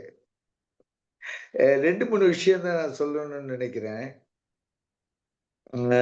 தோழர் அவர் சொன்ன மாதிரி நம்முடைய தமிழ்நாட்டுக்குள்ள பல தோழர்களை உருவாக்கிய பெருமை என்பது தோழர் அமீர் ஐதர்கானுக்கு தான் உண்டு. குறிப்பாக தோழர் Sundaraiah, we Subbaiah, கம்பம்பாடி Satyanarayana, B Srinivasa Rao, SM Ramaiah, CS Subramaniam, Russia மாணிக்கம், ராஜவடிவேலு, ஆர்யா என்ற பாஷ்யம், VK நரசிம்மன், இது மாதிரி பல தோழர்களுக்கு அவர் வந்து வழிகாட்டியா இருந்தாரு. இவருடைய நிகழ்வுகள் எல்லாமே சொல்லப்பட்டிருந்தாலும் ஒரு சுவாரஸ்யமான நிகழ்வை சொல்றது அவசியம் நினைக்கிறேன். கான் வந்து 8/5/1932 கைது செய்யப்படுறாரு. அவரோட சேர்ந்து VK நரசிம்மன், புருஷோத்தமன், TG நாராயணன் போன்ற தோழர்களும் கைது செய்யப்படுறாங்க. முதல்ல வந்து மாகாண மாஜிஸ்ட்ரேட் நீதிமன்றத்தில் 18 மாத சிறை அவருக்கு கொடுத்துடுறாங்க. அது மாதிரி ஒவ்வொரு குற்றத்துக்கும் 6 மாசம்னு சொல்லி 18 மாசமா மொத்தத்துக்கும் சேர்ந்து அனுபவிக்கணுங்கிறாங்க. விசாரணை நடக்கும்போது தான் சுவாரஸ்யமான ஒரு விஷயம். தன் தரப்போட சாட்சியங்களோட பட்டியலை அவர் கொடுத்தாரு. அவங்கள சில பேர் பம்பாயில இருந்தாங்க. அதுல அவரு கூப்பிட்ட சாட்சி வந்து அன்றைய தினம் ஜபல்பூர் சிறையில் இருந்த நேதாஜி சுபாஷ் சந்திர போஸ், ஒரு முக்கியமானவர். போஸுக்கு அந்த நேரம் காய்ச்சல் இருந்தது. காய்ச்சல் அதிகம் இல்லைனாலும் அவரை சோதிச்சு பார்க்கணுங்கிறதுக்காகவும் சென்னைக்கு அவரை அழைச்சிட்டு வர்றாங்க. அமீர் ஐதர்கான் சார்பா போஸ் வந்து சாட்சியம் சொல்வதற்கு இடமே இல்லை. ஆனாலும் கானோட நோக்கம் வேற. இவங்க 2 பேருக்குமே ஒரு நோக்கம் இருந்துச்சு. என்னன்னா, நீதிமன்றத்துல அவங்க வந்து தங்களுடைய கருத்துக்கள பிரதிபலிக்கணும். அத பிரச்சாரம் பண்ணணுங்கிறது தான் நோக்கம். அந்த நோக்கத்தின் அடிப்படையில நீதிமன்றம் வந்து சுபாஷ் சந்திர போஸையும் விசாரிக்கிறதுக்கு ஒத்துக்கிட்டது. ஆனா, அவங்க என்ன சொல்றாங்கன்னா, விசாரணை வந்து ஜெயிலுக்குள்ளேயே நடக்கும்னு சொல்றாங்க. இத 2 பேரும் போஸும் சரி, கானும் சரி ஏற்றுக்கல. கடைசி வரை போஸ் வந்து விசாரிக்கப்படல. ஆனா, இந்த இந்த தைரியம், அதே மாரி ஒரு தோழர் கேட்டாரு. அ அவர் பேரு ஏன் இப்படி மாறிச்சுன்னு. ஆனா ஒரு உண்மை என்னன்னா, தான் யாரு என்பது வெளிய தெரியக்கூடாது. தாங்கள் வெளில தெரியாத ரகசிய வாழ்க்கைய நடத்தும்போது, அவரு அவருடைய காதலிட்ட சொல்லியிருந்த பேர் கூட ரவீந்தர்ங்கிறது தான். அ அதே மாதிரி அவர் வந்து 34ல ஜூலைல விடுதலை ஆறாரு. விடுதலையானதுக்கு பிறகு அவரு சுந்தரையா, சீனிவாச ராவ், சி.எஸ். சுப்பிரமணியம் எல்லாத்தையும் சந்திக்கிறாரு. அங்கேருந்து பம்பாய்க்கு போறாரு. ஆனா யாரையும் பார்க்க முடியல. அங்கேருந்து ஷோலாப்பூர் வந்து மிராஜ்கர், காட்டே இவங்களெல்லாம் சந்திக்கிறாரு. மறுபடியும் சென்னைக்கு திரும்பி வர்றாரு. வரும்போதே அவர கைது பண்ணி ராஜமகேந்திரபுரம் ஜெயிலுக்கு அனுப்பிடுறாங்க. 1936ல பஞ்சாப்ல உள்ள முசாபூர் சிறைக்கு மாற்றப்பட்டு, அ இது ஏற்கனவே தோழர் கணேவி சுப்பிரமணியம் அத அருமையா சொல்லியிருக்காரு. ஆனா, இவருடைய வாழ்க்கையினுடைய அந்த சுவாரஸ்யங்கள்ல மிக முக்கியமான சில விஷயங்கள்ல, அவர் சொன்னதுல தான். ராஜவடிவேலு மூலமா அவர் வந்து அ க காமிங்டன் நடத்தின அ அந்த பத்திரிக்கைய வேர்ல்டு மார்க்சிஸ்ட் ரிவ்யூன்னு சொல்லக்கூடிய பத்திரிக்கைய அவர் வந்து தமிழ்நாட்டுக்கு கொண்டு வரும்போது, அதுக்கு ராஜவடிவேலு ஜனமித்திரன் ஒரு பத்திரிக்கையையும், அ அந்த பத்திரிகை பெயர் மாற்றம் செஞ்சு முன்னேற்றம்ங்கிற பேர்லயும், இளம் தொழிலாளர் சங்கத்தின் வாயிலாக பத்திரிக்கைய நடத்த சொல்றாரு. ரொம்ப அற்புதமான பல விஷயங்கள் அவருடைய வாழ்க்கையில உண்டு. தோழர் அமீர் ஐதர் கான் காலத்துல கட்சி கிளை உருவாவதற்கான வித்து விதைக்கப்பட்டது என்பது ஒரு முக்கியமான விஷயம். இவரு உருவாக்கின இந்த தலைவர்கள், அவர்கள் எல்லாம் இங்க நம்ம பேசின தோழர்கள் சொன்ன அந்த அடிப்படையில. இன்னொரு விஷயம் இருக்கு. காதல், கம்யூனிஸ்டுகளுடைய காதல் என்பதை பற்றி வரும்போது, நானு 2 தினங்களுக்கு முன்னால விடுதலை அப்படிங்கிற 2 அப்படிங்கிற படம் பார்த்தேன். நான் பார்க்கணும்னு நெனச்சு போன படம் அது. அதுல சீனிவாச ராவ உருவகப்படுத்தக்கூடிய ஒரு கேரக்டர் வரும். அந்த கேரக்டரும் அதே மாதிரி ராமையன் குடிசை அப்படிங்கிறது கீழவன்மணி சம்பவம் தெரியும். ராமையாங்கிற கேரக்டரும் தெரியும். அப்ப அவர் சொல்லுவாரு, "நீ வந்து கல்யாணம் பண்ணிக்கலாமா?" அப்படின்னு கேட்பான். கல்யாணம் பண்ணிக்கோ. கம்யூனிஸ்டுகள் கல்யாணத்துக்கு எதிரி அல்ல. காதலுக்கு எதிரி இல்ல. காதல அதிகமா நேசிச்சவங்க கம்யூனிஸ்டுகள் தான்" அப்படிம்பான். அதே மாரி அதிகமாக நேசித்த தன்னுடைய காதலியை கூட தொறந்து விட்டு இந்த பொது வாழ்க்கையில ஈடுபட்ட பல தலைவர்கள். தோழர் கணேவி சுப்பிரமணியம் ரொம்ப அற்புதமா சொன்னாரு. பாகிஸ்தான் பிரியும்போது அங்க இருந்து, அங்கிருந்து ஜெயில்லயே அ மிக நீண்ட காலம் சிறைச்சாலையில அ இருந்தவரு. மார்க்சியத்தை ஏற்றுக்கொண்டவரு. மார்க்சியத்திற்காக அதனை அது அமுல்படுத்தினால் தான் உலகம் விடியும் என்பதை தெரிந்து கொண்டதுனால, அ பூமியின் முகத்தை உழைப்பால் மாற்றக்கூடியவங்க. புரட்சி புயலினுடைய சின்னங்களாக மாறி, ஒரு புதிய சிவப்பு விடியலை எதிர்நோக்கி தன்னுடைய வாழ்க்கையவே அர்ப்பணித்த தோழர் அமரேந்தர் கான். தோழர் கணபதி சுப்பிரமணியத்திற்கும், கணபதி இளங்கோவிற்கும் வாழ்த்துக்கள். நான் பேச ஆரம்பிச்சா மறுபடியும் நீண்டுட்டு இருக்கும். அதனால வாழ்த்துக்கள் தோழர்களே. நன்றிண்ணே. நன்றி, நன்றி தோழர். ரொம்ப உரையின் அ உரையின் போக்கை மேலும் அ சிறப்பாக்கி அ கருத்துரை வழங்கிய தோழர் அவர்களுக்கு நெஞ்சம் நிறைந்த நன்றிகள். தொடர் முல்லை தொடர் பேசுவீங்களா?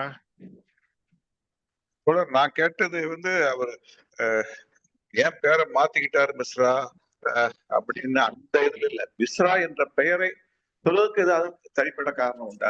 ஏன்னா மிஸ்ராங்க அந்த சஃபிக்ஸ்ல சொல்றது அது எந்த இப்போ நடைமுறையில் உயர்ஜாதி பார்த்து அந்த கணக்கில் நான் கேட்கிறேன். அந்த மிஸ்ராங்க பேரை தனியா அந்த பேரா இல்ல இவரா வச்சுக்கிட்டா? நம்ம தோழர்கள் எப்பவுமே புனைப்பெயர் இல்ல வேற பேர்ல தான் அண்டர் கிரவுண்ட்ல இருக்கும் போது இல்ல வெளிப்பட ஈவன் நம்மளே வெளியில இருக்கும் போது நம்ம பேர்ல மெம்பர்ஷிப் போடுறது கிடையாது. அதே மாதிரி அந்த அது சரி. குறிப்பாக மிஸ்ரா என்ற பெயரை அவர் பயன் போன்றதுக்கு உள்ள காரணம் ஏதாவது உண்டான அந்த நோக்கத்தை நான் கேட்டேன். ஒரு அனுபவத்திலிருந்து நான் சொல்றேன். அதாவது டிஎஸ்என் கேக்குதா? கேக்குனே. அதாவது மூன்றாவது உலக நாடுகளாக மாறினதுக்கு பிறகும் கூட நேரடியாக நம்முடைய பெயர்களை சொல்ல முடியாது. பல கஷ்டங்கள் வரும் பொழுது அது அந்தந்த இடத்துல என்ன பேர் வருங்கிறதும் தெரியாது, அவங்களுக்கே தெரியாது. அந்த அந்த மாதிரியான அவுட்லுக்கு. அதே மிஸ்ரான்னு சொல்லும்போது அவர் சிவப்பு காங்கிரஸ்ல அவர் பழகும் போதோ அல்லது அவருடைய காதலியோட அவர் பழகும் போதோ அந்த குடும்பத்தோட பழகும் போதோ அவரு தன்னுடைய பேரை ரவீந்தர்ங்கிறாரு. சென்னையில வரும் பொழுது அவரு சங்கர்ங்கிறாரு. சங்கர்ங்கிறது மட்டும் இல்ல, அவர் முதல்ல சந்திக்கிறவர் யாருன்னு கேட்டீங்கன்னாக்க அவரு வெங்கட்ராமன்னு சொல்லக்கூடிய ஒருத்தர். அதாவது அங்கிருந்து அவரு வந்துடுறாரு. வந்ததுக்கு பிறகு யார்கிட்ட போய் பேசுறது, யாரோட பழகுறது அப்படிங்கிறத பத்தி ரொம்ப இதா இருக்கும்போது அவர் யாருக்கு கீழே முதல்ல வேலை பார்க்கிறாருன்னா மாத்யூங்கிற கத்தோலிக்க கிறிஸ்தவருக்கு கீழே வேலை பார்க்கிறாரு. அவரு தொழில்நுட்ப வியலாளர். அவருடைய அந்த தன்மையில என்ன வருதுன்னாக்க சென்னையில முதல்ல வெங்கட்ராமனை தான் சந்திக்கிறாரு. வெங்கட்ராமன்கிறவர் யாருன்னா பிராமணர். பிராமணருங்கிறதுனால விஞ்ஞானத்திலையும் புதிய கண்டுபிடிப்புகள்லையும் ஈடுபாடு கொண்டவர் அவரு. மாத்தியவிடம் வேலை பார்த்தவரு.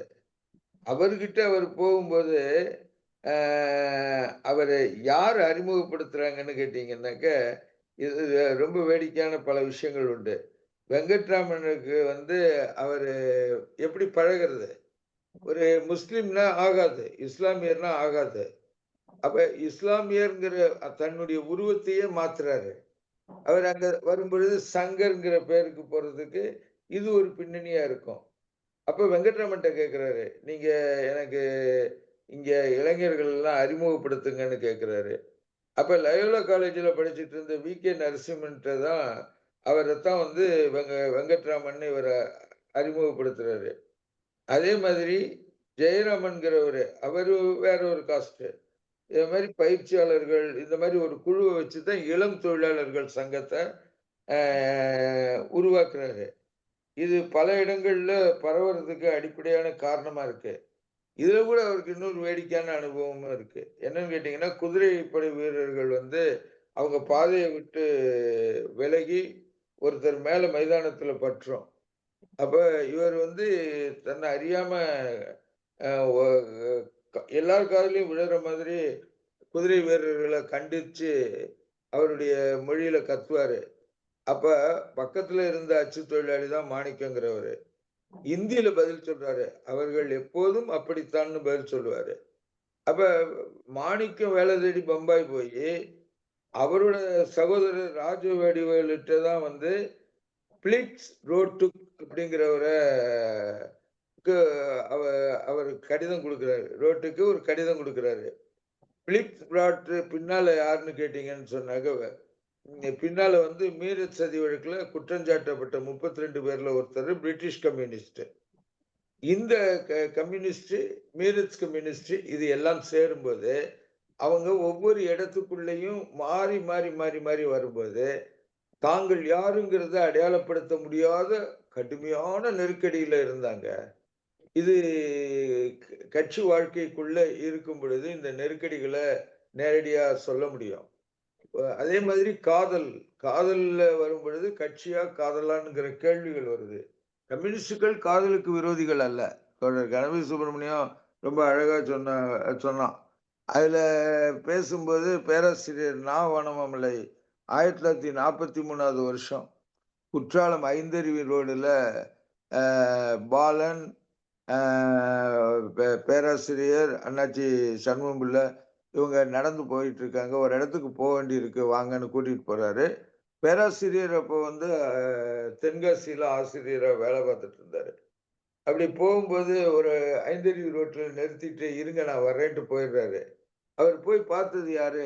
நிர்மலாவை. நிர்மலா யாரு? அவரு மாணவனாக இருக்கும் பொழுது காதலிச்சு காந்தர்வ விவாகரம் பண்ணினவர். உயிருக்கு உயிரா நேசிக்கக்கூடியவர். அவ ஒரு கண்டிஷன் போடுறான். என்ன அந்த அம்மா சொல்றாங்க? அவங்களுடைய பார்வையில அது சரிதான்னு கூட தோணும் எனக்கு. அவங்க வந்து இல்ல நீங்க என் கூட வாழணும். கல்யாணம் ஆகும்போதே கைது செய்யப்படுறீங்க. கல்யாணம் ஆன ஜெயிலுக்குள்ள போயிட்டீங்க. உங்கள நான் பார்க்க முடியல. வெளியில வரும்பொழுது சிறைச்சாலையிலேருந்து உங்கள கைது பண்ணிட்டு போயிடுறாங்க. இவ்வளவு துன்பமா இருக்கிறதுல, நீங்க என் கூட சேர்ந்து வாழ்வது என்பதற்கு முக்கியத்துவம் குடுங்கன்னு கேட்கறாங்க. ஆனா இவர் சொல்றாரு, "உன்ன விட எனக்கு கட்சி முக்கியம்" அப்படின்னு பாலன் சொல்றாரு. ஆனா இது எதுவுமே தெரியாது. அவரு திரும்பி வருவாரு. திரும்பி வரும்போது கல்ல காலால ஏத்திட்டே வருவாரு. இது இந்த இந்த இளைஞர்களுக்கு, மாணவர்களுக்கெல்லாம் இயற்கையா வரக்கூடிய ஒரு இது. அப்ப பேராசிரியர் நினைக்கிறாரு, இவரு எங்க ராத்திரி தூங்க போறாரு. கடுமையா மன உளைச்சலுக்கு ஆளாவாரு பாலன்னு. ஆனா பாலன் வீட்டுக்கு வர்றாரு, சாப்பிடுறாரு, நல்லா தூங்கிடுறாரு. மறுநாள் காலையில எந்திரிக்கிறாரு. பாலன் என்னாச்சு அப்படின்னாக்க, இல்ல அவ ஒத்துக்கல. அதனால நான் அது மாரி அ கட்சியா, நானான்னு கேள்வி கேட்டா, எனக்கு கட்சி தான்ட்டு நான் வந்துட்டேன்பாரு.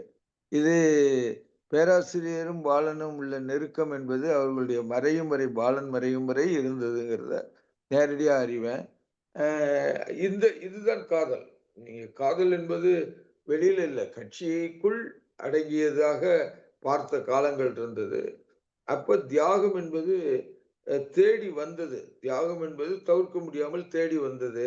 அந்த அடிப்படையில அவருடைய பெயர்கள் அந்தந்த நேரத்துல எது எது வருதோ அந்த மாதிரி மாறும்.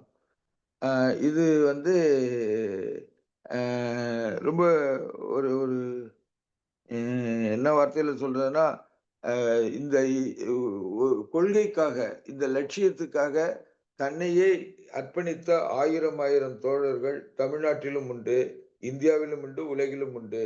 ஆனாலும் அமீர் ஐதர் கான் வரலாற்றில் மறக்க முடியாத ஒரு காவியம். அவ்வளவுதான். தோழர் காசியண்ணன் சொன்ன உடனே ஒரே ஒரு சின்ன நினைப்பு மட்டும் வந்தது. அவருடைய வாழ்க்கை வரலாறுல ஒரு சுவாரஸ்யமான இது. அவருக்கு வந்து 18 மாதம் சிறை தண்டனை விதிக்காங்க. விதிச்ச உடனே கோவை, ராஜமகேந்திரபுரம் ஆகிய சிறைகள்ல வந்து கான் வந்து அமீர் ஐதர் கான் வந்து வைக்கப்படுதார். இந்த சிறை வாழ்க்கையில தான் தோழர் சீனிவாச ராவையும் சுபாஷ் சந்திர போஸையும் சந்திக்காரு. ஆனா அமீர் ஐதர் கான் சிறையில நடத்திய இவருடைய போராட்டத்தை தாங்க முடியாம சிறை அதிகாரிகள் வந்து ஒரு வாசகத்தை சொல்லதாங்க, இனிமேல் அரசியல்ல ஈடுபட மாட்டேன்னு சொல்லி எழுதி கொடுத்தா உன்னை விடுதலை செய்வதாக சொல்லுதாங்க. ஆனா நம்ம வரலாற்றுல பல்வேறு அந்தமான் சிறையில இருந்து பல்வேறு சிறைகள்ல போன பல்வேறு நபர்களை நினைத்து பார்க்கும் பொழுது கானுடைய உறுதி வந்து எப்படி இருந்துச்சுன்னா, எனக்கு பஞ்சாபும் சென்னையும் ஒண்ணுதான், உயிர் உள்ள வரை வந்து எனது போராட்டம் தொடரும். இந்த நாட்டுல ஒரு அங்குலம் மண்ணை கூட வாழ தகுதியற்றது என நான் எழுதி தர மாட்டேன்னு சொல்லி ஒரு கடிதம் கொடுக்காரு. ஆனா இதேதான் வீர சபாக்காரன் நினைச்சு பார்த்தாலும் சரி, நம்ம நூற்றாண்டு கண்ட முன்னாள் பாரத பிரதமர் வாஜ்பாயை நினைச்சாலும் சரி, இல்ல RSS இதா இருந்த தேவராஜ் சங்கச்சாலா சர்வ சங்கச்சாலாக்கா இருந்த தேவராசும் சரி, அவர்களுடைய அரசியல் வாழ்க்கையில பல முறை மன்னிப்பு கடிதங்களை எழுதி கொடுத்த அரசியல் தலைவர்களை தான் நம்ம பார்த்துருக்கோம். ஆனால் கம்யூனிஸ்டுகள் வந்து உறுதியாக எந்த விதமான இதையும் சின்ன இது கூட இடம் கொடுக்காம, எழுதி கொடுக்காம, விடுதலை பெறாமல் சிறை துன்பத்தை அனுபவிச்சவருங்கிற விஷயத்தை அதுவும் அவருடைய வாழ்க்கையில ஒரு சுவாரஸ்யமான ஒரு விஷயம் என்பதை இந்த இடத்துல சொல்லிக்கொள்ளணும்னு ஆசைப்படுறேன். அது காசியண்ணன் சொன்ன உடனே நான் நிறைய குறிப்புகள் வச்சிருந்தேன். இந்த ஒரு அரை மணி நேரம் டென்ஷன் ஆனதுனால நன்றி தோழர். நன்றி தோழர், நன்றி நன்றி. கடைசியா நீங்க இப்ப சொன்னதுலதான் உங்க உரையின் சிறப்பே அமைகிறது. சிறப்பு, நன்றி தோழர். முல்லை தோழர் பேசுங்க தோழர்.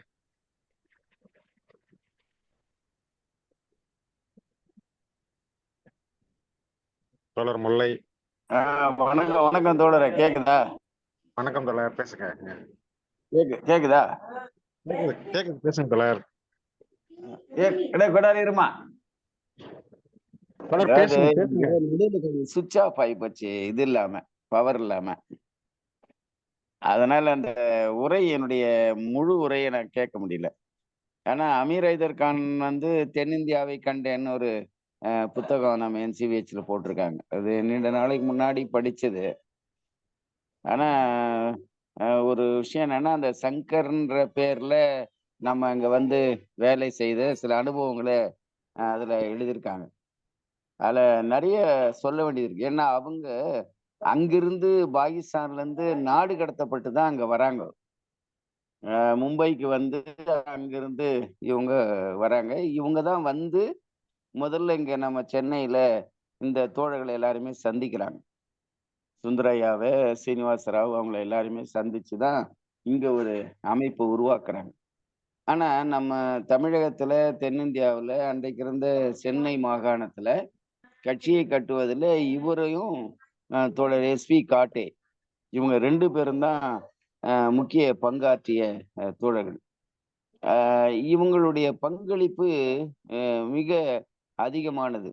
இப்ப எனக்கு என்ன தோணுதுன்னா, அந்த தென்னிந்தியாவை கண்டேன்ற புத்தகத்துல இருந்து வரக்கூடிய பல விவரங்களை நாம மேலும் சேகரிக்க வேண்டியிருக்கு. இப்போ இன்றைக்கு இருக்கிற சூழல்ல அதை சேகரிச்சு கொடுத்தாதான் நம்ம முழுமையா அதை பார்க்க முடியும்.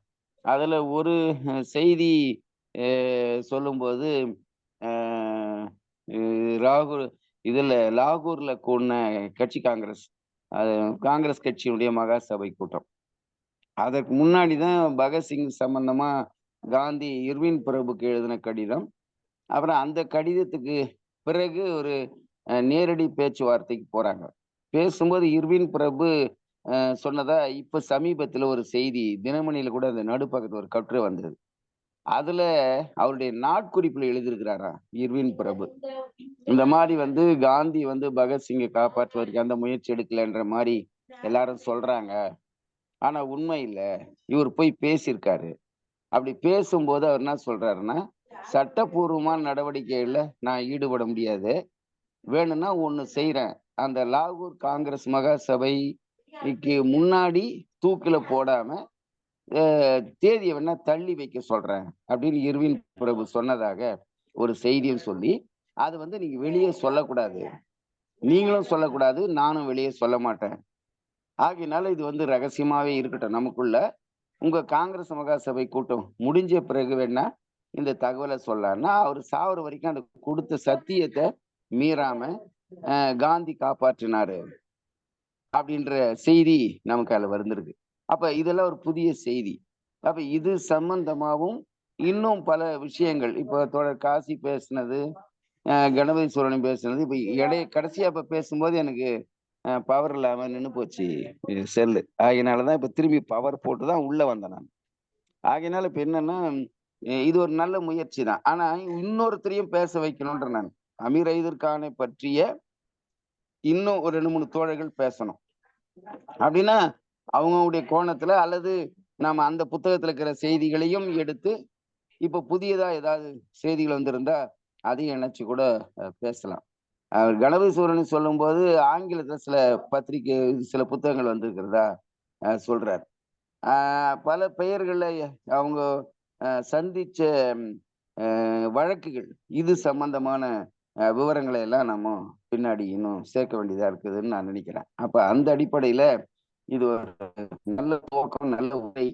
ஆகையினால இப்ப நம்ம அமீர் கானை பற்றி இன்னும் யாராவது 2 தோழர்கள் பேசினா நல்லா இருக்கும்னு நான் நினைக்கிறேன். அதான் எனக்கு, ஏன்னா அது பின்னாடி பேசின உரைகளுடைய பதில நான் தொடர்ந்து கவனிக்கல.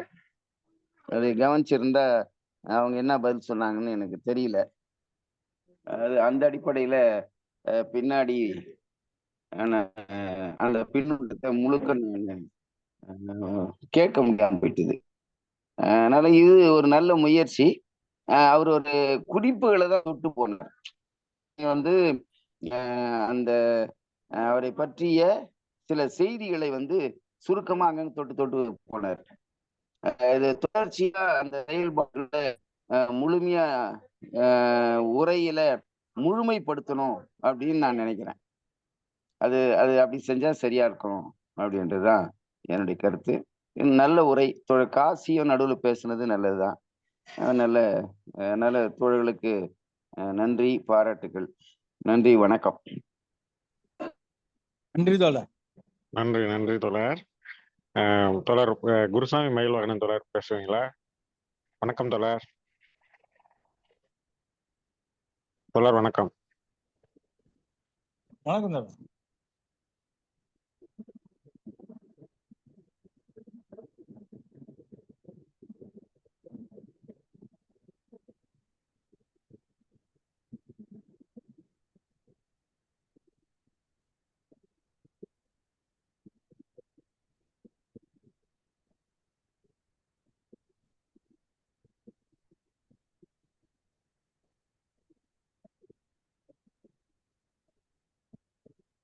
வேறு தோழர்கள்?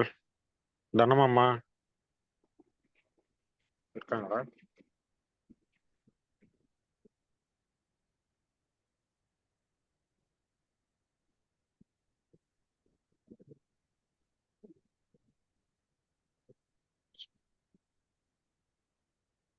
நாம் தோழர் குறிப்பிட்டது போல நாம ஒரு நம்முடைய புகழ்வாய்ந்த தலைவர்களை பற்றி எடுத்து எம்பும் இந்த நூற்றாண்டு காலகட்டத்தில் ஒருவரை ஒரு ஒரு ஒரு ஆளுமை குறித்து பல்வேறு கோணங்களில் பல்வேறு விதமான பார்வையில் பலருடைய குறைகளையும் கூட நாம வாய்ப்புள்ள போது நம்ம மேற்கொள்ளத்தான் வேண்டும் என்ற அடிப்படையிலே தொடர் முல்லை அவர்களுடைய அந்த கூற்றை நாம் ஆமோதிக்கின்றோம். அவருக்கு நன்றி. இந்த ஒரு பல இடைஞ்சலுக்கும் பிறகு மிக ஒரு அற்புதமான ஒரு உரையை வழங்கிய ஒரு சாரமாக அவருடைய வாழ்வை சாரமாக பிழிந்து மிக சுருக்கமாக கொடுத்த நம்முடைய தோழர் அவர்களுக்கு, ஆனா அதுக்குள்ளேயே அவர் எல்லாத்தையும் அடக்கி அவரை பத்தி அப்படியே அவருடைய அந்த முழு வாழ்வியல் பரிமாணத்தையும் அப்படியே கண்ணு முன்னாடி கொண்டு வச்சாரு. அது நல்லா இருந்தது. தோழர் சொன்ன அந்த விதம் கணபதி சுப்பிரமணியம் தோழர் சொன்ன விதம் ரொம்ப சிறப்பா இருந்தது. அதாவது கம்யூனிஸ்டுகளுக்கு சிறைச்சாலையும் தலைமறைவு வாழ்க்கையும் சிறைச்சாலையும் போராட்ட வாழ்க்கையும் எல்லாமே சரிசமம் தான். அவர்களுக்கு எல்லாவற்றையும் கடந்தவர்கள் தான் அவர்கள். அவர்கள் சமுதாய காதலர்கள், மானுட காதலர்கள். அவர்களுக்கு ஒரு தனிப்பட்ட வாழ்க்கையில் ஒரு பெண்ணினுடனான காதல் என்பது 2ஆம் பட்சம்தான். அதற்கு முக்கியத்துவம் கொடுப்பதில்லை ஆனாலும் பெண்களை போற்றி மதிக்கின்ற அவர்கள் அதற்கு எந்த குந்தகமும் வராமல் அவர்கள் எப்படி அந்த காதலையும் கூட கையாளுகிறார்கள் என்பதையும் அந்த மானுட காதலின் ஒரு பகுதியாகத்தான் அந்த தனிமனித காதலும் அமைகின்றது என்பதையும்,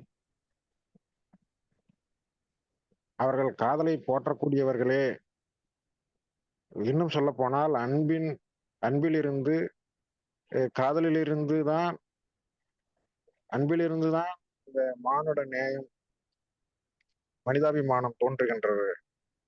அதுதான் அவர்களை ஒரு போர்க்குணமிக்க மனிதாபிமானம் உள்ள அந்த கம்யூனிஸ்டுகளை கம்யூனிஸ்டுகளாக அவர்களை பரிணமிக்க செய்கின்றது. அப்போ உலக வாழ்க்கைக்கு அந்த மனித குலத்தினுடைய அந்த உயிர்ப்பிற்கு அந்த காதலே அடிப்படை என்பதற்கும் கூட கம்யூனிஸ்டுகளே உதாரணமாக இருக்கிறார்கள்.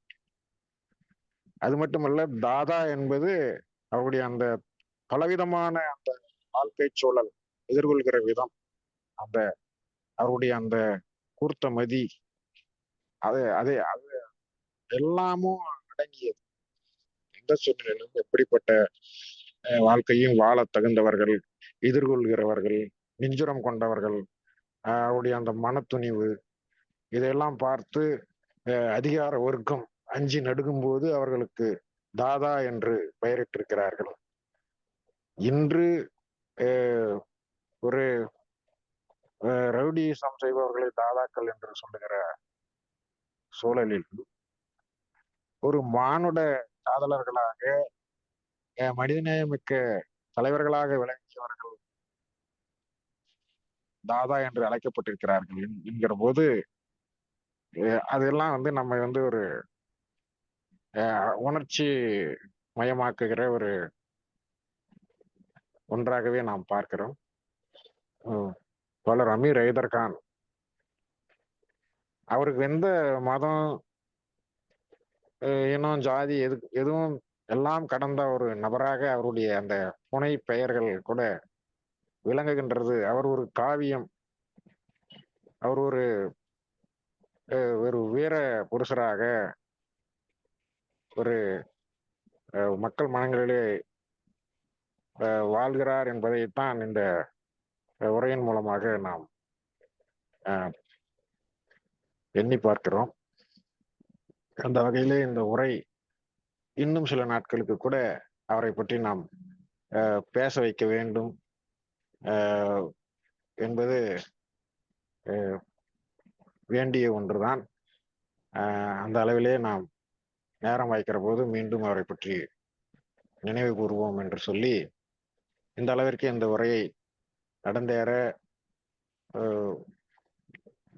காரணமாயிருந்த இன்றைய சிறப்பு விருந்தினர் உரையாளர் தோழர் கணபதி சுப்பிரமணியம் அவர்களுக்கும், நம்முடைய கலந்துரையாடலில் பங்கேற்ற தலைவர்கள், நம்முடைய அனைத்திந்திய முற்போக்கு எழுத்தாளர் சங்கத்தினுடைய தேசிய தலைவர் தோழர் TS நடராஜன் அவர்களுக்கும், நம்முடைய AITC தொழிற்சங்கத்தினுடைய தலைவரும் கம்யூனிஸ்ட் இயக்கத்தினுடைய மூத்த தலைவர்கள் ஒருவருமான தோழர் காசி விஸ்வநாதன் அவர்களுக்கும், இங்கே கூடியிருக்கின்ற நம்முடைய மூத்த தோழர் அம்மா தனம் சிதம்பரநாதன், தோழர் குருசாமி மயில்வாகனன், நம்முடைய தோழர் ராமலிங்கம் MLS பயிலரங்கத்தினுடைய தோழர் ராமலிங்கம் அவர்கள், தோழர் முல்லை அவர்கள், தோழர் TP ஜெயராமன் அவர்கள் கூட வந்திருந்தார். அதே போல வேலூர் மாவட்ட செயலாளர் தோழர் திருலோகச்சந்தர் அவர்கள், நம்முடைய முனைவர் மருது நாகராஜன் அவர்கள், தோழர் கருணைமாரி, அம்மா மெர்சிலதா அம்மையார் அவர்கள் வந்த பிறகுதான் பிரச்சனை சீரமைக்கப்பட்டது. அம்மையாருக்கு இன்று நாம் மிகுந்த நன்றியறிதலை தெரிவித்துக் கொள்கின்றோம். இந்த நிகழ்வை சிறப்பாக பராமரித்து வருகிற தோழர் விஜயன் அவர்கள், இப்படி ஒவ்வொருவருக்கும் நன்றியறிதலை தெரிவித்துக் கொண்டு இன்றைய நிகழ்வை நிறைவு செய்கிறோம். நாளை இரவு விடிய விடிய நாளைய நிகழ்ச்சி, நம்ம நூற்றாண்டு நிகழ்ச்சி 7 மணிக்கு இருக்கும். அதை பற்றிய அறிவிப்பு நான் உங்களுக்கு அழைப்பிதழ் வாயிலாக அளிப்பேன். அது மட்டுமல்ல, 9 மணிக்கு, நாளை இரவு 9 மணிக்கு கலையரவு நிகழ்வும் இருக்கும். புத்தாண்டு பிறப்பை ஒட்டி கலையரவு நிகழ்ச்சியும் இணையத்திலே பலவிதமான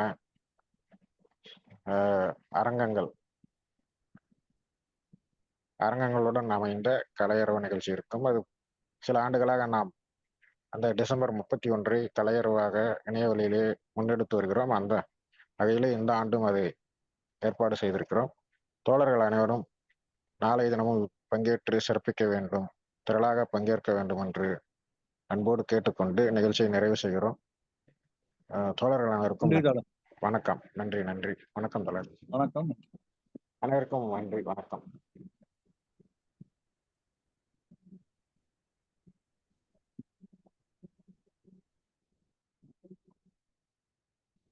ஐயா, நீங்க எண்டு கொடுக்கலாம். தோழர் விஜயன்.